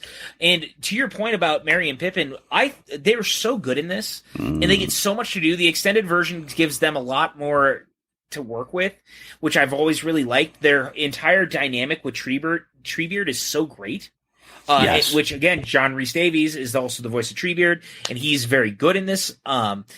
It's just really fun and really interesting seeing them kind of getting their own moments, and they get hero moments. They get speeches. Like, these characters start to learn and grow, considering that they were this two hobbits who sneak in the Fellowship at a meeting they're not supposed to be in to becoming actually important to the battle is fucking great.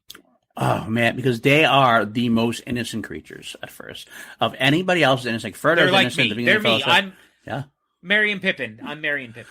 Because Frodo was innocent as well at the beginning of the Fellowship of the Ring. But he always kind of had this, like, I'm related to Bilbo. I have adventurous blood. I'm still kind of a special person, that kind of way.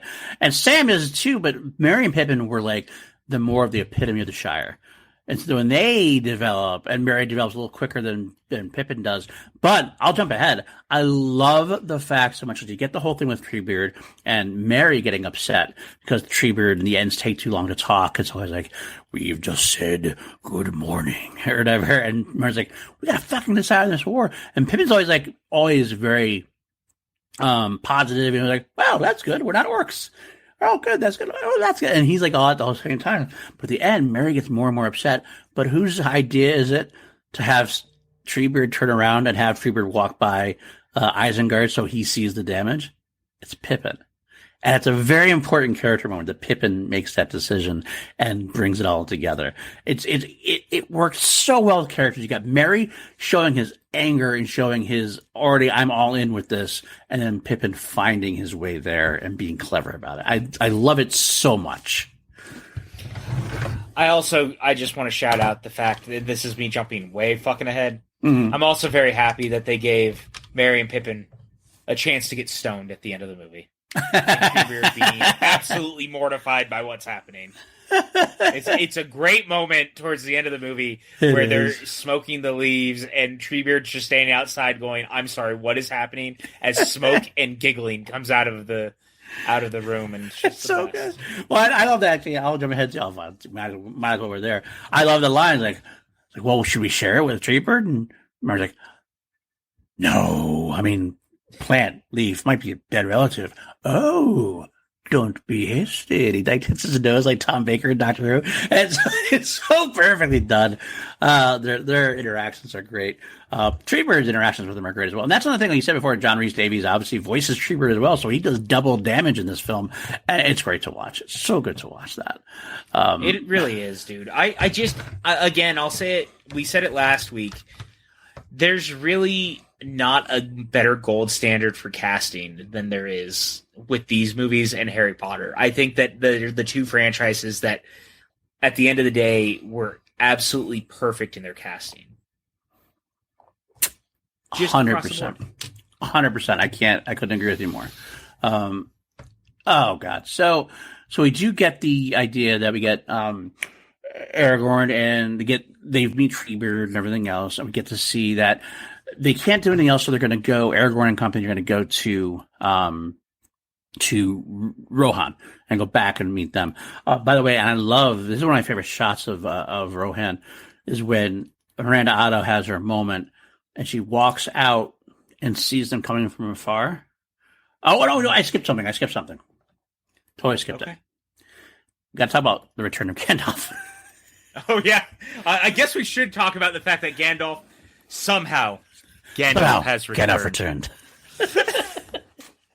I totally forgot that. Like my head, so we are so in tangent. Like I watched the film 2 days ago. I'm like, oh, I got to talk about that. I'm jumping ahead to my favorite parts. And I totally forgot because they went into the woods looking for him. And they find Gandalf.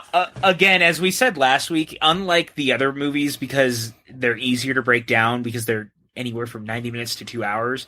This is a greatest hits of PLD and I are just going to brain sludge about Lord of the Rings because they're 3-4 hours. So fucking good each way. Oh God, so good. So we go in the forest and we see, we get them looking around. It's a fun moment and we get to see Gandalf's return. I love how they show Gandalf's return because Gandalf's return from death, whatever, and how he becomes Gandalf the White is always a little bit murky. What exactly is going on. And it's okay. I actually like that it's a little murky because we are mortals. We, the audience, are mortals. These are beyond God, like godlike beings who are beyond that. We're not supposed to completely understand what's going on. Like, Gandalf also changes his robes and is Gandalf the White. No, it almost sounds like he's supplanting Saruman. He gets more power that way because he's filling Saruman's role more than Saruman had been, because Saruman is a traitor. Well, look, here's the truth to the matter, okay? Look, the devil was out with Gandalf in the desert for 40 days, trying to convince Gandalf to, go to the dark side, but he didn't. It's great, and then he came back. It's great. That's a deep-cut religious joke for people out there. Fair I don't know why I felt to make it. Well, actually, because there's a lot of people who think that Gandalf's entire thing is like a Jesus allegory of sorts, and so I think that's also why they leave it kind of intentionally murky, is because there's a side of being like, look, he's like wizard Jesus, yeah, like that's their whole thing, and it's like, well, I don't know how to tell you guys this, but Jesus is also a fictional character, but it's fine. Like, wow, now we might get canceled now, but that's okay. Sorry. So what I was going to say, though, about it is that I love how they do it. Not only just that they're vague about it, but the way they choose to be vague about it. We have this blinding light. We have Christopher Lee's voice and Ian McKellen's voice kind of mixed. You hear Saruman at first. It lets you know that that Gandalf has kind of supplanted Saruman in a way because he's coming back to life. He's taking that role. He's taking on Saruman's role. But then we have Gandalf return, and it's a great moment. We see him come back. Aragorn's lit it up. We get some great moments there. Some more humorous Gimli moments about the forest and stuff. He has the axe up and put the axe down, Gimli. Oh, he makes the greatest facial expressions the whole time. Oh, he really does. Sorry. Very nice tree. Very nice tree. It's so classic. It's so great. I love Gimli so much in these films. There's some really there's some really great comedic stuff with him in particular, but that line always sticks out to me because the look on his face when he realizes that all these trees could descend and kill me is so great. And also, dude, to your point, this whole thing, the Gandalf's return is so well done. I almost wish I do a thing now before we go back and watch the movies where I rewatch the trailers and I rewatch the marketing before I rewatch the movie. Oh, cool! I like that. Just because I'm curious how they sold it before we're watching it and stuff like that. And we talk a lot about in Hollywood now that I feel like we spoil things a lot in trailers. It wasn't a ton different because the Return of Gandalf is straight up at the end of the Two Towers trailer. Yeah. And so I kind of honestly wish that they hadn't done that in a way. I mean, not that it matters, but like it's such a great moment that I almost don't think that I ever would have thought about, oh, obviously he's coming back if I had never seen the trailer. You know what I'm saying? Like, yeah. It's one of those things. It's like how every Terminator film has a twist, and yet for some reason they put the fucking twist in the trailer, and I don't know why. Yeah. That is kind of a strange thing. Every Terminator movie. Yeah. Every Terminator movie. That's weird. Why would you do that? I don't know, man. Like, look, could you imagine going back to 91 and you had no idea that Arnold was the good guy in the movie? Yeah. If you said it right, like imagine, because I mean I watched it at home without seeing marketing, and I remember watching it the first time going, holy shit, dude. Like, right. Because you're setting up that it's going the same way, everything's happening. Arnold goes to a biker bar. He's stealing from bikers. But then Robert Patrick goes back and he's a cop. He's got to be the good guy. Like, obviously he's the good guy. He is not the good guy. He is not the good guy. Like, that moment is so shocking to me the first time I saw it. And that's more what I'm getting at is maybe marketing could just take a step back, take a little step back. I agree. I fully agree in there. But it's a good it's a great moment. The shot of the light as it spreads across them is very cool, and just the absolute shock in their face, and Ian McKellen just like walking out looking like a badass in like the complete white garb that he's in now. It's good stuff, man. Oh, it is so good. So we get them. Obviously, she tells him, or Gandalf tells them that the hobbits are okay. They don't need to look for him, so they get to go to Edoras together. And this is what I was saying before, is I love this moment where Eowyn walks out and she looks at them. She sees at a distance. She sees the trio coming in, the quartet, I guess, coming in now. And the flag flies off. The Rohan flag flies off the parapet there and kind of goes down. And I remember reading or hearing about it, and the thing that actually was a mistake. It was like, well, not a mistake, but like it just happened. It wasn't planned. They love the shot so much, and I agree with them completely because I kind of said this. Okay, Rohan's in danger. Rohan's definitely in danger. Running is going on, obviously, and it's so cool to see them getting there and seeing that moment. It's just one of those shots that lasts throughout the films for me. It's a meaningless shot necessarily, but it's not. Right. It's so beautiful. It is well done. It's well done. Sometimes it's just a sign. Now, I shouldn't say well done because they didn't do it, but it's just one of those things that sometimes things happen and filmmakers get to catch it and it works. So I love 100%.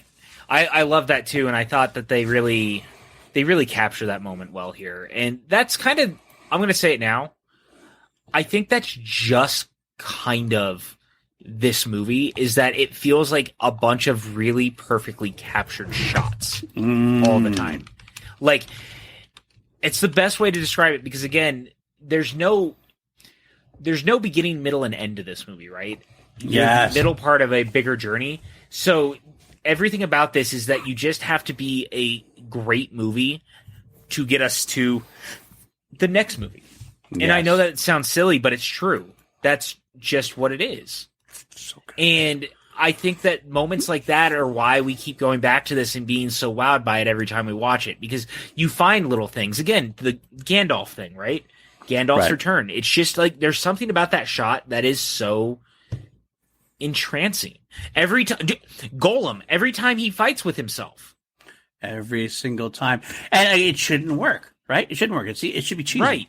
It's all he's doing goes back and forth talking to himself, and yet I am mesmerized and I am engrossed. And a lot of that is Andy Serkis, who we didn't get. Dude. Have any credit. Andy Serkis, his whole career is based on this, and he's phenomenal. He is the king of motion capture. But he's also, because part of the reason why he's the king is that he's a great actor. He's a great actor, and he can do the motion capture stuff, and he commits 110% to it. I got to give credit where credit's due. He's one of my favorite people in the space because of, like, you give him a job, he's going to commit 1,000% to it. And he's so talented, and the stuff with Golem is just so well done. And I think he really sells the just very broken-minded, but like you pity him.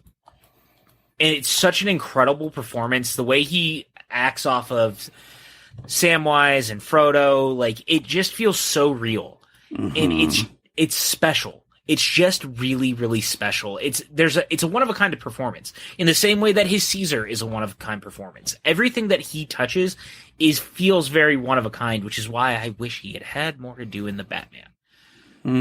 Yeah, I'll give you that. I'll totally give you that. Oh man. But regardless, he is phenomenal, and he is the reason why. But again, going back to what you were saying, is that that's the kind of sequence that works because of that, and it works very well because of it. So the next shot, obviously, the next best part for me, and you can always cut me off if you need to interject thing. Obviously, get to see the moment again, a great Ian McKellen moment when they go to the door. Green Man has instructed the guards to take all the weapons and stuff, and he has moments like, take your staff, and he's like, oh, you wouldn't pardon an old man from his walking stick. And it's like, all right, whatever. He gives him a sec, and it's just the subtlest of looks. He looks at Aragorn and just like the littlest winks, but it's so great. It's so great. My family actually is my family. They watch that together sometimes, and they love that moment as well. It's a great moment because is. it's so well done. Exactly. It's funny. It's in character. It shows that Gandalf still got that twinkle, because it's that moment after Gandalf comes back. Like, is this still the same Gandalf? Is this still the same Gandalf we know? Because he's not really, but then he's finding himself, and he has those moments like that. Yeah, that Gandalf's still inside. We still got that twinkle in his eye kind of thing. It's a beautiful moment. It is, and it leads to him realizing that Theoden, who is a friend of him, he knows Theoden, he cares about Theoden, and Theoden has clearly been corrupted and has a curse on him. And so he decides to break the spell. And of course, Grima Wormtongue runs as far as he can to get away because he's a fucking coward. Just like pretty much every character, it feels like that Brad Dourif plays. Pretty much, unfortunately. It does so well. Please watch Exorcist 3 if you've never seen it, by the way, because he's so good in Exorcist 3. He's great at everything. He really is, man. This sequence is so great, though, and here's the reason I like it. It's not flashy, right? No. It could be really easy to make this entire sequence with Theoden... wow, my words and things. Theoden's face in it, the makeup is so good, and there's this moment of like Gandalf going, I'm breaking the curse and we need to save you. And it could be flashy and showy, and it's not.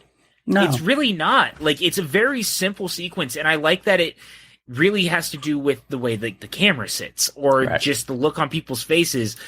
There's nothing really fantastical about it, and I find that great. Yeah, it's not over the top at all. There's a little bit of that flash. The only flashy moment is when Gandalf does take off the robe and reveals that he is Gandalf the White in order for Saruman to see, because he's actually having this conversation with Saruman at that point. But a lot of it's just kind of it's just acting by Bernard Hill, acting by Ian McKellen and everything else, and then seeing the transformation, which is done so subtly as he goes back from the old makeup to the current. And it's a great special effect moment but because it's not flashy about it, it just happens and it feels real. You see the years melting away. You see the curse melting away. You see Bernard Hill. And again, this is very much a testament to Bernard Hill. His like walking back and forth, and like he kind of gets up and doesn't know where he is. And Gandalf even says, your hand will feel better. Your fingers will feel better if they touch your sword, perhaps. He grabs the sword. You kind of see him slowly becoming himself again, takes out the sword, sees Éowyn's face, loves Éowyn, and then all of a sudden he just turns and you can see everything coming back to him as to how it happened. And then you see the Grima Wormtongue. You're like, oh, shit's about to go down. So good. It's just so good. And again, Brad Dourif, man. Absolutely. I know I keep saying it, but like, fucking Brad Dourif. Are you kidding me? He is so good. So there we are. We actually have Grima Wormtongue kicked out. Grima returns to Saruman. And we get to see Saruman's fucking solid started to develop. We didn't realize how big it had been developed until we got there. Over like 10,000 Uruk high.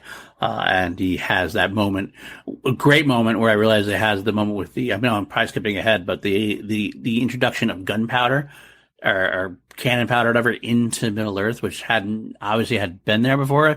They almost treat it as magical, which I kind of find intriguing that that's almost like a magic to them, where it's just really for us, it's just real artillery weapons kind of thing. I haven't reached that point yet. We got our first bomb though. It's a good development because Helm's Deep had been so impenetrable before.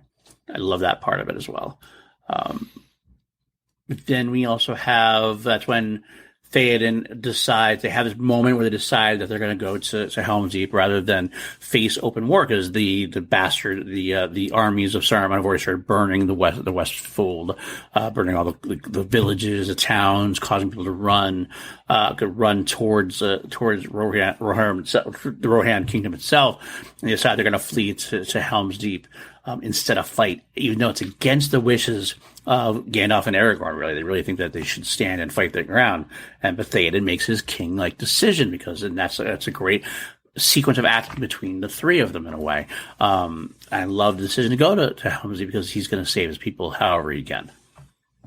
Yeah, absolutely. And I mean, it's such a great turn for him too, coming off of everything that happened, to being like, this is the move. This is what we have to do. Because he didn't have to. Right. 100%. You know, like you didn't have to, and yet there they are. Mm-hmm. I also like in all this is that we see a lot of Éowyn and Aragorn interactions in this, and she's like very slowly falling for him.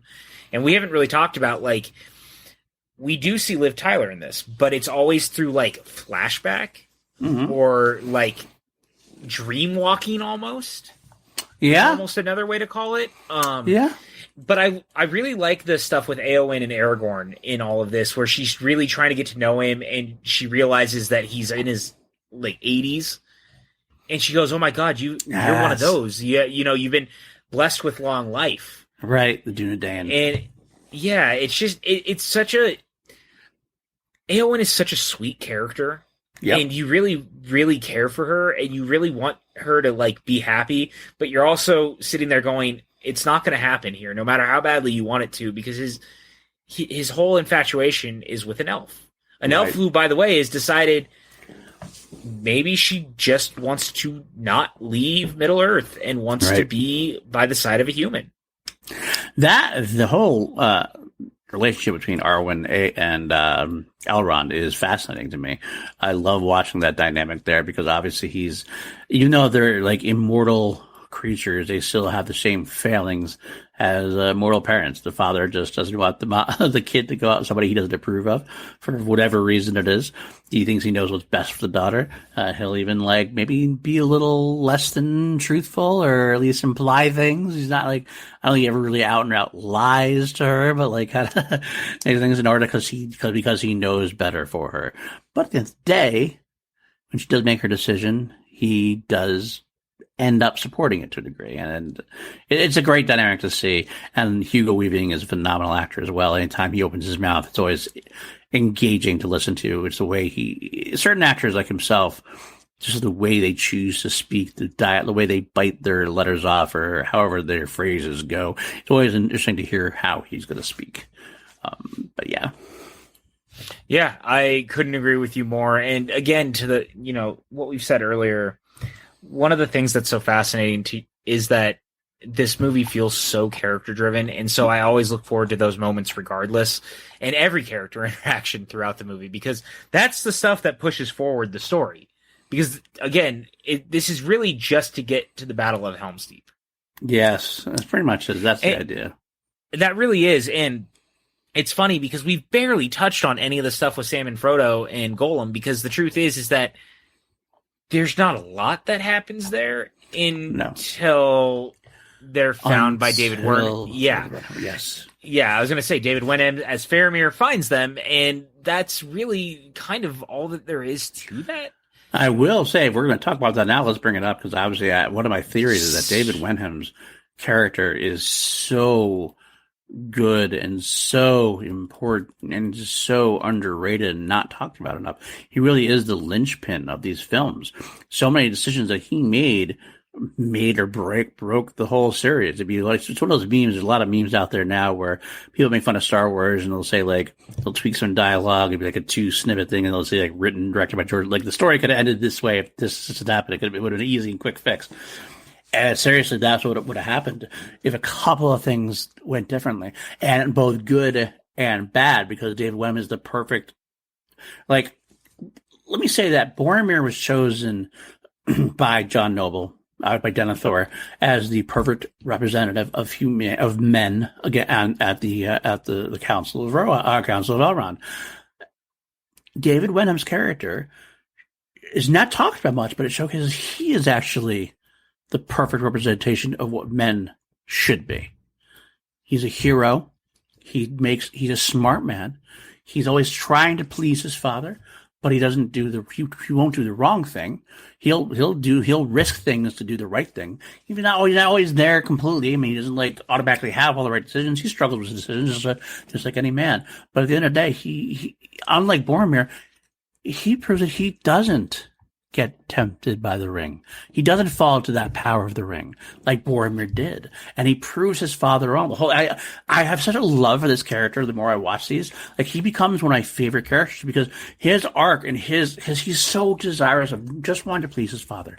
Anything he do to get his father's love. He is the second child. Boromir is always the one that Denethor loves, talks about. Faramir is always the second son, the one that's the embarrassment, the one who always fucks up. And despite that, he still tries. And we have this great flashback sequence at some point where you see Boromir and Faramir together, and you see that happen again. And Boromir even gets angry at Denethor. Like, he tries. He tries so much just for you. Just give him something. Give him some scraps. Give him some love. And he still tries, like, I'll go. I'll go if Boromir, and he's like, and even then, Denethor's like, fuck you. You can't do this. You're lucky you're here. And it's like, oh my God. And yet, it's his decisions and his righteousness that really saved the day. Yep. And I gotta say, man, when Sam confronts him about what happened to Boromir, and tells him, look, you want to know what happened to your brother? Fine. Let me tell you. Your brother tried to kill Frodo. We saw he tried to take the ring. He was overcome by the ring. He wanted it. Your brother was weak. The way that Sean Astin delivers the dialogue and the look on his face, it is just so good. Mm-hmm. And it's so well done. And I gotta say, man, David Wenham, he's a great character actor. He pops up in things a lot. Like, you recognize him if you see him, but he's not an actor that's like of note. Right. You don't see him very. But every time but when he pops up in things, yeah, and he's fun, he always leaves an impression on me. That's how I always see it. I loved him in Van Helsing back in the day. Mm-hmm. Like, I thought he was so good in that because that was right around the time that this came out. Like, he always pops up and stuff, but in particular, he's very good in this. He really is. He really is. He's great. He's great at 300. He's solid, and he's in the Dead Men Tell No Tales of the Pirates of the Caribbean. Yes, he is. He's in Elvis. I don't know. He's going to in that Elvis movie. Oh, I did not know he was in Elvis. Oh no. Unfortunately. He was also in Moulin Rouge. He was indeed in Moulin Rouge. You are absolutely right there. He's a great actor. He's phenomenal. You know what else he was in, actually? I should talk about Dark City, one of my favorite movies of the 1990s. I had a feeling that was coming. But either way, what I love about that is I want to also talk about, I just talked all the positives about it, and I'll go back to the positives.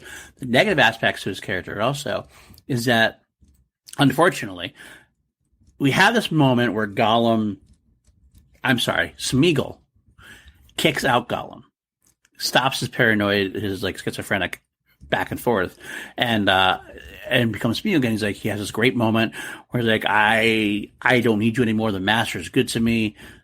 leave and don't come back, leave and don't come back. And Smeagol's fine. He's good.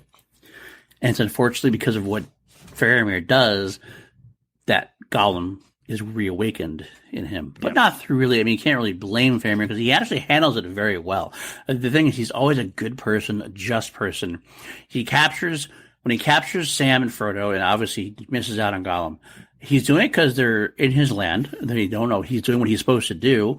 Are they spies? Like, they're fighting a losing battle. Or all the time, throughout the entire conversation, he's talking to his like right hand guy. He's like, "Yeah, we're gonna lose Osgiliath if it comes up. We have like 500 men here. They're attacking here. We're in no good shape. So they got to do everything they can." Yep, it's taking any accidental miscalculations off the map and just trying to patch up any sinking holes in a ship, if you will. Mm-hmm. And gets to the point where he finds Gollum, and he used it because Frodo had lied to him, said that there was nobody else. So he's like, "Well, I just caught you lying to me. Here he is." And he doesn't want to shoot him, but he kind of forces Frodo's hand. And even then, they start punching him. They start punching him like he stops like any needless beating. He's like, no, like stop, takes it off. He wants to know. And then of course when Gollum comes back, he can only hear certain things. But he finds out about the ring, obviously. And here's the moment where he does show his man, they are not that they're weak, but they can get tempted. That's the whole series has been basically about that men are more easily tempted than other races, other characters. And of course he wants to do good. He wants to do good by his father. Boromir failed. He wants to bring the ring to his father and be the successful son, be everything he wanted to be. And that's everything that he ever wanted in life was to be accepted and loved by his father. So it makes it even that much more impressive when he lets him go. At the end, because he has the little battle on Osgiliath, and he has the Nazgul come, and he has these moments, and at the end of the time, he's supposed to run back, and he looks at Frodo and like says, as the guy next to him, his right hand man's like, "If you're do this, your life's gonna be forfeit. Your father's gonna kill you. You're letting the ring go. Are you kidding me right now? Like, you're gonna die. Your life is forfeit." And then he's like, "It's the right thing to do. My life is forfeit then, if that's the way it's gonna be." What a fucking choice! It's a great choice. Great character building moment for him. Speaking of character building, I'd also like to bring up Elrond finally deciding to honor the alliance with man. Yes. Galadriel calls him out about, look, we always had this pact. What are you doing? Mm-hmm. And after everything he said in Fellowship, we had our pact with man. We saw what man is. Like, all of that. For him to finally decide, you know what? It's right. And to send an army of elves to Helm's Deep. Oh my god, dude! Every time that horn blows for the first time, and you see the elves, you see Legolas's face. That's no war horn. Yeah, and it's such a great moment, and it fills me with so much joy, especially because I think Viggo really sells the moment when he realizes what's happened, and him going up and he hugs him, hugs Haldir, and Haldir has no idea. He's like, "All right." Yeah, and just like it's such a great moment, though. Well, that's also been built upon a great thing too, and I want to go back real quickly just to the Frodo Sam bit just there, and then we'll go jump back because I have something to say about this. I also want to throw out there that we almost glossed over one of the best moments in the trilogy is the Frodo speech, the Sam speech to Frodo after Frodo gets taken down and brings a sword to his neck and everything else, and like Frodo's about to give up, I can't do it, and like Sam does this whole speech about like it's just like the stories where everybody. They always have a chance to give up and they don't do it. They don't give up. And like Frodo's like, well, what are we holding on to? And Sam has that great line. The script writers for this film wrote so many beautiful lines. And this was one of them, that there's good in this world. That's worth fighting for. And then the music plays. You're like, oh, fuck yeah. If you don't feel like inspired to go like run through a brick wall, like, no, man, it's such a beautiful moment. It really is. And man, once again, I gotta say, Howard Shore just kicked ass. He really sells this, man. Like the score in these movies is just remarkable. I think I said this last week, but it's worth repeating for me again. For me, the score to this film is akin to this film, as important to this film as John Williams' Star Wars score was for Star Wars. And I can't say about almost any other musical score. Like, I love a lot of scores, but the importance about these scores attached to these movies, I don't think anything can match it, to be honest with you. But I think that this and Williams's music for all 9 Star Wars movies has like become the gold standard to me of anytime I watch a blockbuster, I have to hope that the music can match the soul of the things that we've seen before. It's not always going to happen, but like when you get a score that can really move your movie in the same way that I feel like the characters move it and the story moves it, then you're finding the right sort of vibe to really make something special. I think it's why Mad Max Fury Road is so special. I think it's why Tron Legacy is so special. Pacific Rim, like people especially sleep on Pacific Rims. That movie's got an incredible soundtrack, score rather. I mean, look, Pirates of the Caribbean. Say what you will about the sequels, but that first movie in particular, that score is phenomenal and is part of the reason that we still like those movies. 1,000%. We know the theme. But I will say that I agree with you that these are the gold standard. I would say that most of the other movies, like even some of the other ones you mentioned, don't completely hit it the way these two do. They're great and they have more moments like that. Like I know Alan Silvestri's Avengers Endgame has some great moments, but nothing matches these two sagas as being completely the whole score, the whole movie, all of it together. But I digress with that. Now I want to jump back again. Oh no, I was just going to say I think that it's also part of the problem of the Hobbit films. Yeah, no, you're not wrong. You're not wrong. Shore has talked about it. His score was cut up a ton. Yeah, and it shows. It shows. No offense, 100%. It shows. So jumping back to what we were talking about before, with the elves arriving and Elrond having that character moment. With that character moment was built partially also on Bernard Hill. Bernard Hill and Aragorn had that sequence before, where Aragorn tries to get him. He's like, send out riders, send out things, men, and the Gondor. And Bernard Hill is so convinced. He's like, who's going to help us? Gondor's not coming. He's like, with the elves, the dwarves, they've been there for years. Like, we're not as lucky to have, and he's so convinced. Aragorn tries his damnedest. So then that moment comes in when the elves do show up. And also, you see it not just in Bernard Hill, but like all the men, they open the gate, and all these like guards who are like farmers who are in armor that stand there and just like, oh my God, we're not true. Like, they're still like, it's this. Oh no, there's 100%. Yeah, it's 100% becomes, oh my God, they really showed up. Win. We might win. We could actually maybe win. Yeah, this we thing might now. actually, we can actually stand our ground. Right. Yeah. It's so beautiful. And it's so great.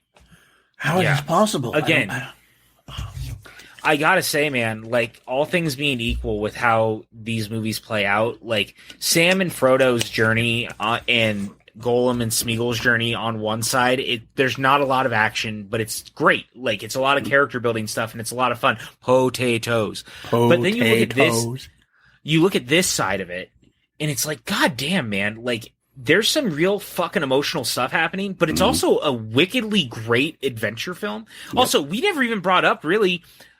There's the whole Aragorn dying. He falls off the cliff. Oh, dying. Jesus. The whole Warg Rider thing. The whole thing. Really kind of glossed over that. So much happens in the movies for those characters that it's almost impossible to capture it all in a podcast where we spent 45 minutes talking about other things. But it's really great that we get to that moment because, again, also, Aragorn has been trying to convince them that it was going to work. Gandalf has been trying. And so in a world where Gandalf has already died and Aragorn has already died, quote unquote, and people have seen so much death already, and it's like, this is the beginning of the Battle of Middle-earth, by the way. Like, it's not even that more battles have happened, but there's been so much death already in other capacities that they're not ready for more.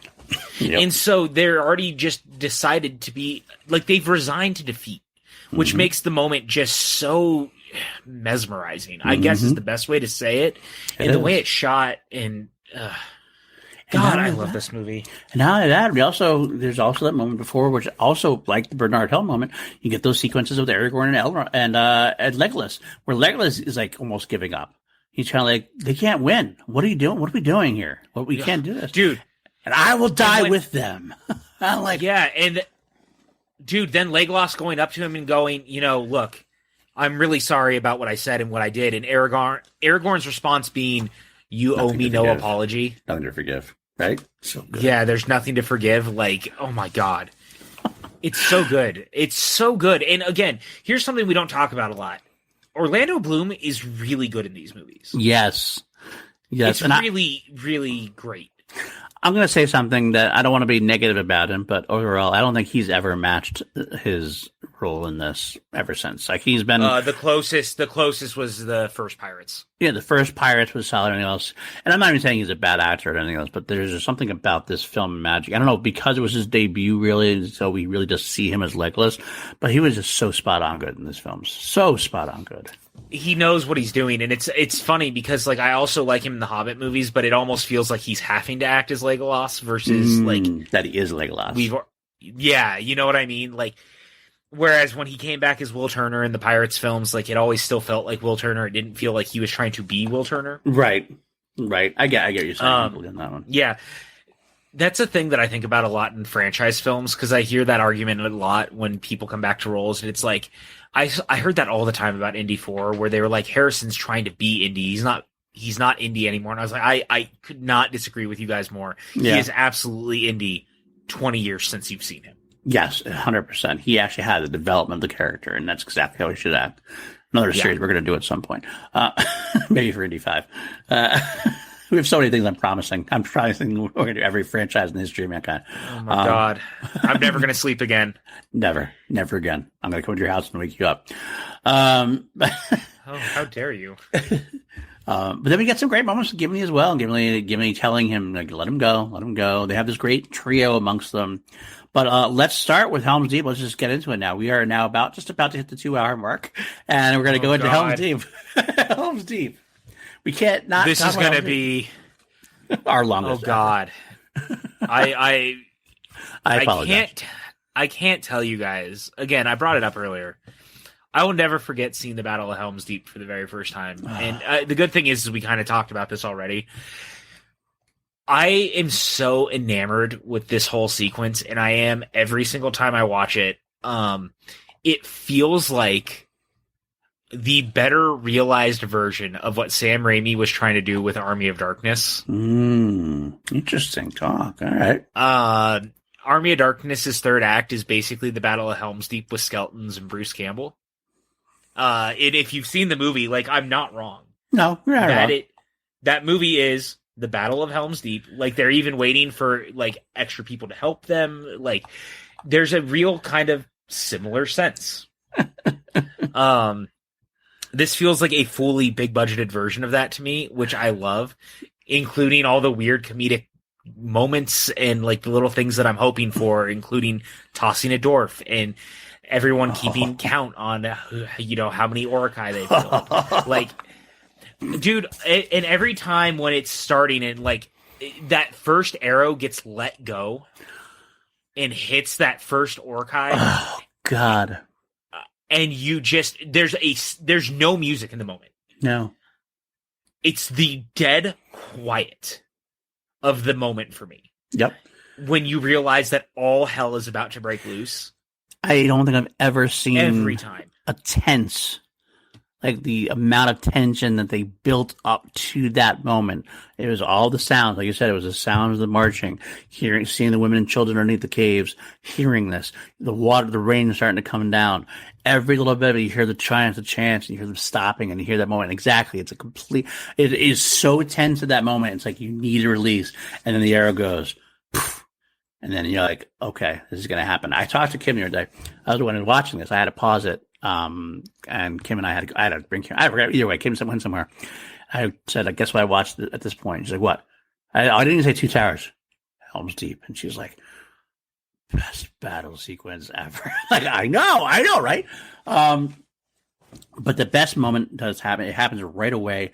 Every bit of moment as soon as that first arrow drops until the end of this battle is so worth watching, is so engaging, is so engrossing, is so just note perfect. Every single beat. Oh my God, I wish I could go through everything. You already talked about some of them. The banter between Gimli and Legolas beforehand. Like, he's like, Tell me what's going on out there. Can I find you a box? Yeah, that's one of my. And the smirk on his face is really what sells that, because Gimli can't see over it because he's a fucking dwarf. It's so good. It's such a good moment. But it is. It feels so, because they're kind of just like riffing and trying. Look, in the face of death, they're trying to make jokes. Yep. Because the truth is that they know that they may not make it out of this. Absolutely. And they probably won't. They're probably not going to make it out of it. That's the idea. Oh, so and good. I think the thing that I like about this the most, and I brought this up in the Fellowship episode. The thing that I really love about Fellowship is there's not a lot of big battles. The biggest battle is the Mines of Moria sequence, but it feels so much more. What did I say? I felt like it was more like a grounded, kind of gritty, like very intense close quarters type battle. Mm-hmm. This is the Saving Private Ryan battle. Yes. For Lord of the Rings. And the reason I say that is because it feels similarly very real. Yeah. It feels very, very intense, but it's like that. I feel like I'm actually in the trenches this time. Yes, I really like I'm not in close quarters. Right. Sorry. It's the epicness of it. No, I'm saying it's the epicness of it. I get what you're saying. It's not close quarters. It's so sweeping that you actually get to see the whole battle from almost every angle. It's actually from so far away at times, but like not that you can't see everything. You can pick out where everybody is, but like you could pick and choose what you want to watch, and like it's almost like overwhelming. You're like, I want to watch it all. I want to see every bit and piece of this thing go down. Or little pieces where like the ladders start coming up. The ladders start coming up after the arrows go, and Gimli's like, yes, finally, bring them to me. Go. They start. Dude, Aragorn going around and like kicking the ladders down. Yes, so great. Did you ever play the game? No. Well, which game? There was a Return of the King game that actually had the Battle of Helm's Deep. No, I never did. I wish I did. Dude, it was so fun to fucking actually play the Battle of Helm's Deep. Let me fucking tell you. And there was times where you'd have to like run along the side and like push down the ladders and stuff. I loved it. I loved it so much. I thought it was so fun, and I thought it was one of the best versions of like capturing the feel of what I loved about the Battle of Helm's Deep, and one of the better video game movies, actually, to be honest with you. Mm-hmm. Video game movies based on video game movies. Video games based on Jesus. It's very late while we're recording this, and I'm not stoned. I'm just very tired. Fair. It's really remarkable that they captured it. But rewatching this, like you said, there's so much you can pinpoint and remember, and you think about, and there's these moments of like the one orc with the torch, and they're trying to take him down before he sets the bomb off for the wall to explode, or the moment that they're at the gate and Aragorn and Gimli are on the other ledge, and they know that they have to fucking knock these dudes down because they can't have them at the gate. And just this sequence of events that you're like, everything feels so tense and so in your face, and yet it is probably 45 minutes long. It feels like it's 45 minutes long, but it feels like it's 10 minutes long. It does. And that is what is so impressive. It is. There's nothing not impressive about this whole sequence. I think at this point, instead of like delving deep into like the bits and pieces, I almost feel like we just got to do our greatest hits and our favorite moments here. No, I feel like I've been hitting them as I go. Yeah, I know. I was like, that's what I do. One of my favorite first moments is when I love when Gimli gets to show his courage beyond his humor, because as much as I love his humor aspect, he also is a great warrior. He's also a good a fighter and everything else. And his courage is so part of his character. I love when the bomb goes off, they blow up the wall, and Aragorn's knocked down, and all the elves are knocked down. All of a sudden, everybody's like stunned, and the warriors start walking in. And Gimli on the top of the wall all of a sudden sees this and just goes, Aragorn! And it just throws himself into the middle of the pile. One dwarf. And he gets knocked down right away. But it gives Aragorn and the elves like a moment to like regroup and then start the fight. And I love that moment. It's so perfectly Gimli. It's funny, it's comedic, but it's also brave and kick-ass. A great moment there. Legolas riding down the stairs on a shield with his bow is one of the coolest fucking things I've ever seen in a movie, and it still is to this day. It's so over the top and cartoonish, but it's so fun. And I'm saying that movie's fucking 20 years old this year. Oh my god, I can't believe that. In 20 years, I haven't seen anything cooler than Legolas riding down stairs, shooting arrows. I also gotta say, man, look, as this sequence goes and the battle continues and stuff starts to look dire, and then the fucking hill, Gandalf and the army up on the hill as they arrive and just charge down on the back end of the battle is one of the single greatest sequences ever committed to any war sequence ever. It is like Lawrence of Arabia good. Perfectly set up too. Perfectly set up. They have this battle sequence with Theoden and Aragorn having this conversation. That's where that speech comes in, and he decides to ride out. And Gimli has a moment. He's like, "It's the dawn." After Gandalf had told Aragorn, "Look for me to the east of the 5 days, the dawn." He's like, "It's dawn," and Aragorn remembered that moment, and that's what it is. He comes back. You're like, "Oh!" And of course, it's great. You see Gandalf up there. The hidden king stands alone, and of course, Éomer rides up behind him. Not alone. Right here, now it's like, yeah, again, running through a brick wall if I needed to at that point. It's so fucking powerful. I'm gonna rename this movie "Running Through a Brick Wall," the PLD story. At this point.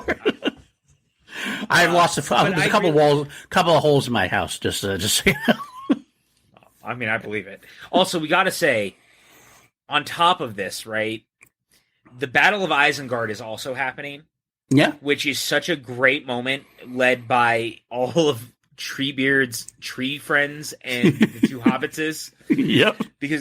And I gotta say, man, there's some. It's not nearly as tantalizing because it's a little different, but there's some great shots in this too of their battle over at Isengard as they're fighting that tower. Mm-hmm. Seeing a bunch of sentient trees destroying shit is actually remarkably great. And there's always the one that's on fire and dunks its head in the water. I notice it every time, and I can't ever unsee it. It makes me laugh every single time. But it's a fun sequence, and it's cool because again, it's a very different sequence, obviously, because the Battle of Helm's Deep is so visceral and so real and so dark and gritty, and it's an epic sweeping battle, and this is a bunch of trees just being like, "Fuck you, we're nature, motherfuckers," right? And just tossing rocks and shit. It's fun though, and the hobbits is just kind of being there while it's happening is the best. It is so fun. It is one of the most fun parts about the whole thing. I get it, but of course, they're going back to Helm's Deep. We have the moment where we have we kind of mentioned it before and glossed over it, but I love it so much I'm going to bring it up again. You got while the bombs are going off or whatever, we have the Uruk-hai making their way up the bridge, the gate. They start fighting their way through, and Theoden gets stabbed even once trying to protect the gate himself. It's the king.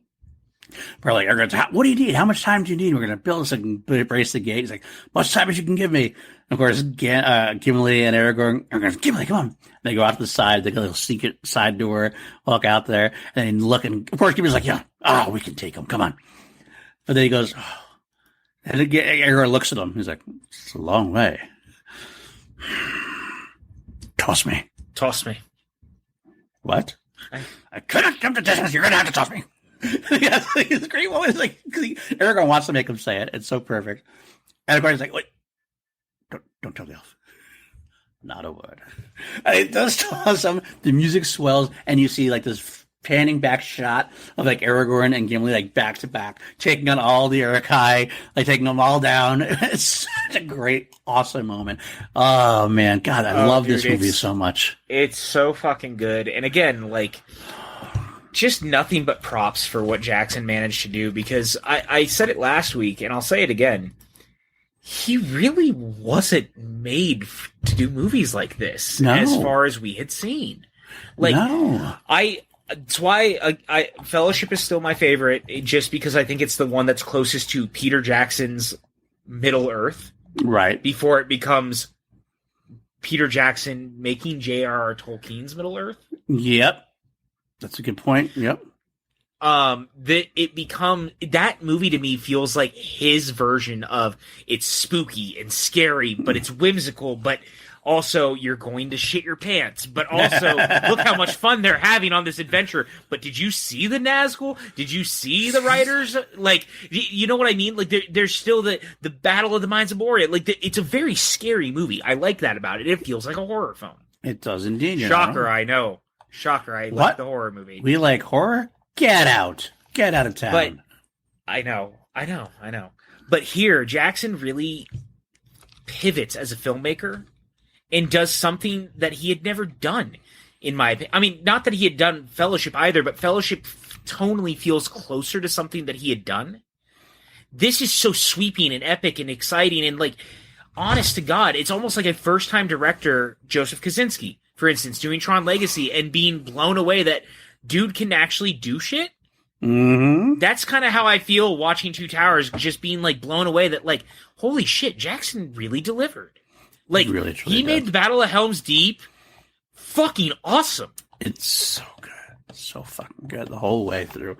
I wish I could watch that one again and again and again. And like I said, I love Palinor Fields in Return of the King, and we'll talk about that next week or whatever, or when we get a chance to do it. But at the same time, there's something about this that was so wholly unique and original, and the first time I'd ever seen something like this on film that was so visceral. I mean, Saving Private Ryan, I get, is the other argument you can make, and but it's a different kind of warfare in a way. Oh, it totally is. Battle. I just was talking kind of that like in the trenches feel. No, I mean? Absolutely. I know if I say that Helm's Deep is the greatest battle, some people will bring up Saving Private Ryan and say that was maybe a better one potentially. I think they both can equally fit on like different points of the spectrum in a way. But yeah, it's oh god, it's so good. It's so good in every way, shape, or form. Every art, like we're just really just like going all out about how great this film is. That's all we're doing. I mean, because that's how I feel. Again, I really love all of these movies, so it's really picking a favorite child at this point in the way that I feel. But like, goddamn, dude, there's just something about it that just it really stands out every single time I watch it, and I'm so blown away every time I watch it, and it hasn't changed. Oh god! And I every time choking. I need to bring water upstairs. Sorry. That's okay. I get so mesmerized by this whole sequence, no matter how many times I've seen it. Every time I watch it, and I think that's the sign, really, of something really great and really special. Yeah. And it just makes me so goddamn happy.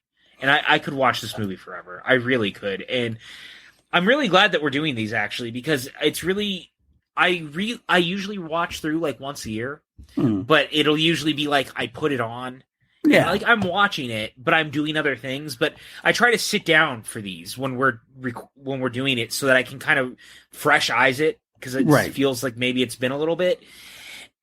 And I'm telling you, man, I think I'm just like falling in love with the series all over again in a way that I hadn't in a while. Yeah, you're not wrong. Same thing here. I love the same thing. I just, every time I watch this actually was the first time I had watched this trilogy in a little while. It had been an annual thing for me for sure. And actually there's times it was like a biannual thing I would do twice a year. I just fell off for whatever reason. I just hadn't got a chance to watch it. I think it's because I was watching a lot of newer movies I hadn't seen before last year. So I cut back on some of my rewatches. But getting the chance, thank you again, Brandon Buckingham, getting the excuse to watch it again, I'm like, oh god, I got to watch this again more often, because these just are my favorite like comfort movies. Like you talk about escapism. There are some films, and these are one of them. This saga is one of them, where you can literally just feel like you're a part of the movie. You actually lose yourself in the world. You're not on Earth anymore. We are on Middle Earth. Same with Star Wars for me. I'm in a galaxy far, far away. Some movies I put it on, I can escape and be like, yeah, it's a fun movie. It's a good background movie. This is a fully enveloped, like, take you in like a warm blanket and cuddle up and just lose yourself in a different time and place. That's how I feel every fucking time I watch them now, man. Like, and especially these first three. Again, like I do like the other movies. The Hobbit movies are fun, but like, there's something about these three in particular that just really, really sings and really feels new and exciting and fresh and fun. And the best comparison actually is also Sorcerer's Stone. Sorcerer's Stone has that same warm blanket feel every time I watch it. And there's something about just the magic of these worlds feeling so fully realized for the first time in a way that I don't think we ever imagined they would be. And I think that's my big takeaway as we go through these. And again, if you go on Twitter, you can find my Twitter thread, PJ_Campbell, where I talk about where I really think these are a miracle of filmmaking. Yeah. And a miracle of existence. And I am blown away every time I watch it where it's like, God damn, this is real. You know, like, God damn, this is real. How is that possible? Jesus. I wish I could tell you, but we're never going to know. We're never going to know. And you know what? It almost feels like it might ruin the magic if we did now, because then they try to make it up again, and it's hard to recapture that. I mean, it's obviously hard to recapture it. They couldn't recapture it with The Hobbit. Again, as much as I enjoy those movies, and I will defend them a lot of times, they definitely did not invite the same feel. This is like lightning in a bottle, and it is helped by bringing this all around full circle. The decision they made to write, produce, film back to back to back and release year, because it was all done at the same time and it all was one familial kind of thing. And everybody loved each other for the most part. I mean, you listen, like I said before, also, I think last week, that some of the special edition bonus features and stuff, like the documentary, the cast commentaries, show that like this was such a group of people that all loved each other so much and all worked towards the same thing, that like that kind of love, it became evident watching it. Like you felt that love through you. In some ways that are like, unlike, I think the only time I ever felt this way is in Star Wars, Harry Potter films, and Lord of the Rings films, where I feel like I'm a part of the group in a way. I feel like I'm a part of that group, even though all I'm doing is watching it, and I still feel like I'm a part of that group of people, that family that made this. I don't know. I know. I get it. And I think that there's actually a conversation to be had here at this point with what you're kind of talking about, because I think, to your point, right, we feel like we're family, we feel like we're a part of it. And I think that's where it's a good thing, but it's also a bad thing, because then I think that's where fandom decides they now own the property versus you're a spectator of the property. It's a good point. Which is why I think gatekeeping is such a bad look and like such a bad thing, because no matter how much you love the property, we still don't own the property. We're the outside looking in of the people doing the story. And so I think there's a conversation to be had about, no matter how much we love these things, you can't, we can be extended family. Yeah. But we don't make the decisions. And I know that's a weird thing to bring it up, but like, I thought that was such a perfect segue to kind of go, look, guys, like at the end of the day, we're watching this stuff and enjoying this stuff, and you need to take it at the face value. You can't start doing these things that these people are fucking doing where they think they own these things. And that's the problem with fandom. And I'm glad that we have these. I'm glad we have the familial. It feels so comforting and it's so exciting. But sometimes it's okay for the comforting and exciting thing that you love and feel that is very close to you to grow up and do different things. And it's okay that you don't necessarily, it wasn't what you expected, but maybe just play and enjoy it and see what happens. Stop fucking putting your expectations on it. Yeah, absolutely. Is there anything last we should talk about this before we go to the rankings and things like that? The other two Hobbitses were doing things and Nazgul showed up. Yeah, that was pretty much it. I mean, we do have the ending there, obviously, where Sam, Frodo, and Gollum are heading towards the gods Shelob and the path, despite the reticence from David Wenham's from Faramir. That was there. That happened. But at the end of the day, it was all. But once Helm's Deep is over, that's really the whole epic part of the film at that point. But we are there, and it's a beautiful thing. It's a beautiful thing. So. Again, I mean, we don't really have to do much of our rankings because, quite frankly, we both said at the beginning, this is not like a secret. We love these films so much. This is also another perfect score for us. And I agree. So 11 at this point. Both of them. Holy shit. But that's where we're going to leave off. We're going to try. I'm choking now. Look, you don't have to copy everything. People already think we're the same, which is really concerning. And I'm starting to think that people think that we're like holograms of the other person, and like that they've never actually seen us in the same room together. Maybe that's true. You're giving away our secrets now. Maybe. But either way, I will say we're not going to give it away because we already are both 11-11, perfect score. We're going to try to do Return of the King next week. We have a goal in mind. We're going to tape a little bit early because I do go on vacation next week. I go to California. How dare you? I know. I'm going camping with my sister-in-law and our family members. It should be fun, but it doesn't mean I'm not going to be around on our usual day to tape. But if we can get our taping in early, we'll have an episode next Wednesday as planned. If something doesn't happen, we'll be back, and we'll have to do it in a couple of weeks because we have to take the next week off as well because I don't get back until after the taping dates. So we'll make do then. But I promise you, folks, we are going to start getting to more of a regular basis soon, I believe. Hopefully, as things go down. And we'll talk about that soon as well. If you want to know more, you can join us on patreon.com/PLD Projects, where we talk things. We have group hangouts at least once a month. We have some extra content, like 2 mediocre white idiots in a box, in a blue box. And we're having an episode of that coming up soon. We haven't actually scheduled it yet, but it's got to take place soon-ish, I think. We haven't done one in a little bit. But that's awesome as well. I do want to shout out a few of our patrons here. Of course, I want to start with Brandon Buckingham. He's the reason why we did the Lord of the Rings trilogy. And of course, if you are at a certain level in our Patreon, you get to choose what movies we get to watch. And luckily, he chose a good one. He chose definitely a good one for us here. But I want to shout out the other patrons who have earned that distinction. Danielle Ramirez, again, Brandon Buckingham, Brandy Parker, Jeff Alterman, John Lestrina, Kelly W. And a lot of other patrons besides that. I do want to say I love you guys all. I respect you all. I wouldn't be able to do this without you. Really appreciate you. But also for PLD projects, I do want to throw out there, I do the Crown Jewels every week. I'm taking a few weeks off of that because I finally reached the end of the Queen album, the 1973 album. Taking a few off before I go into season 2, which is Queen 2, 1974. We're getting there, folks.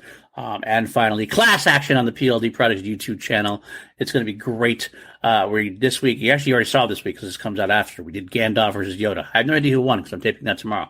But we'll see what we're doing next week. Every week we take up 2 things against each other, character versus character, franchise versus franchise, movie versus movie, have some custom-made categories and find out who is the victor. Besides that, that's it. And PJ's making fun of me over here saying I'm talking a lot. It's like he has any right to talk. But I'm sorry. I kept my mouth shut through that whole monologue. Hey, I don't know if that was Dipper or Mabel, but they're agreeing with me. Where can the folks find you, buddy? Guys, find me Twitter, Instagram, PJ_Campbell. Hey, Movie Trivia Schmodown. Hey, you and I, we write the questions over there. Be nice to the writers. We're only human. Hanging out here, talking about movies. It's like my favorite thing to do outside of, eating sandwiches, really. And maybe watching movies. That'd be about it, maybe. Yeah. And, having a good craft beer, maybe an edible. Come down to Tucson. Come hang out with Tim Franco and myself. We're always around drinking and having a good time. Chance is here, too, sometimes. And, hey, I got corgis. They like to make noise. Yeah, I know. You just had to get your thoughts in. But That's right. Seriously, from myself, from PLD, this has been another episode of 2 Mediocre White Dudes. We love you guys. Stay mediocre. Don't do anything else because mediocrity is the power above all. Never underestimate the power of mediocrity. We'll see you guys next week. Take care.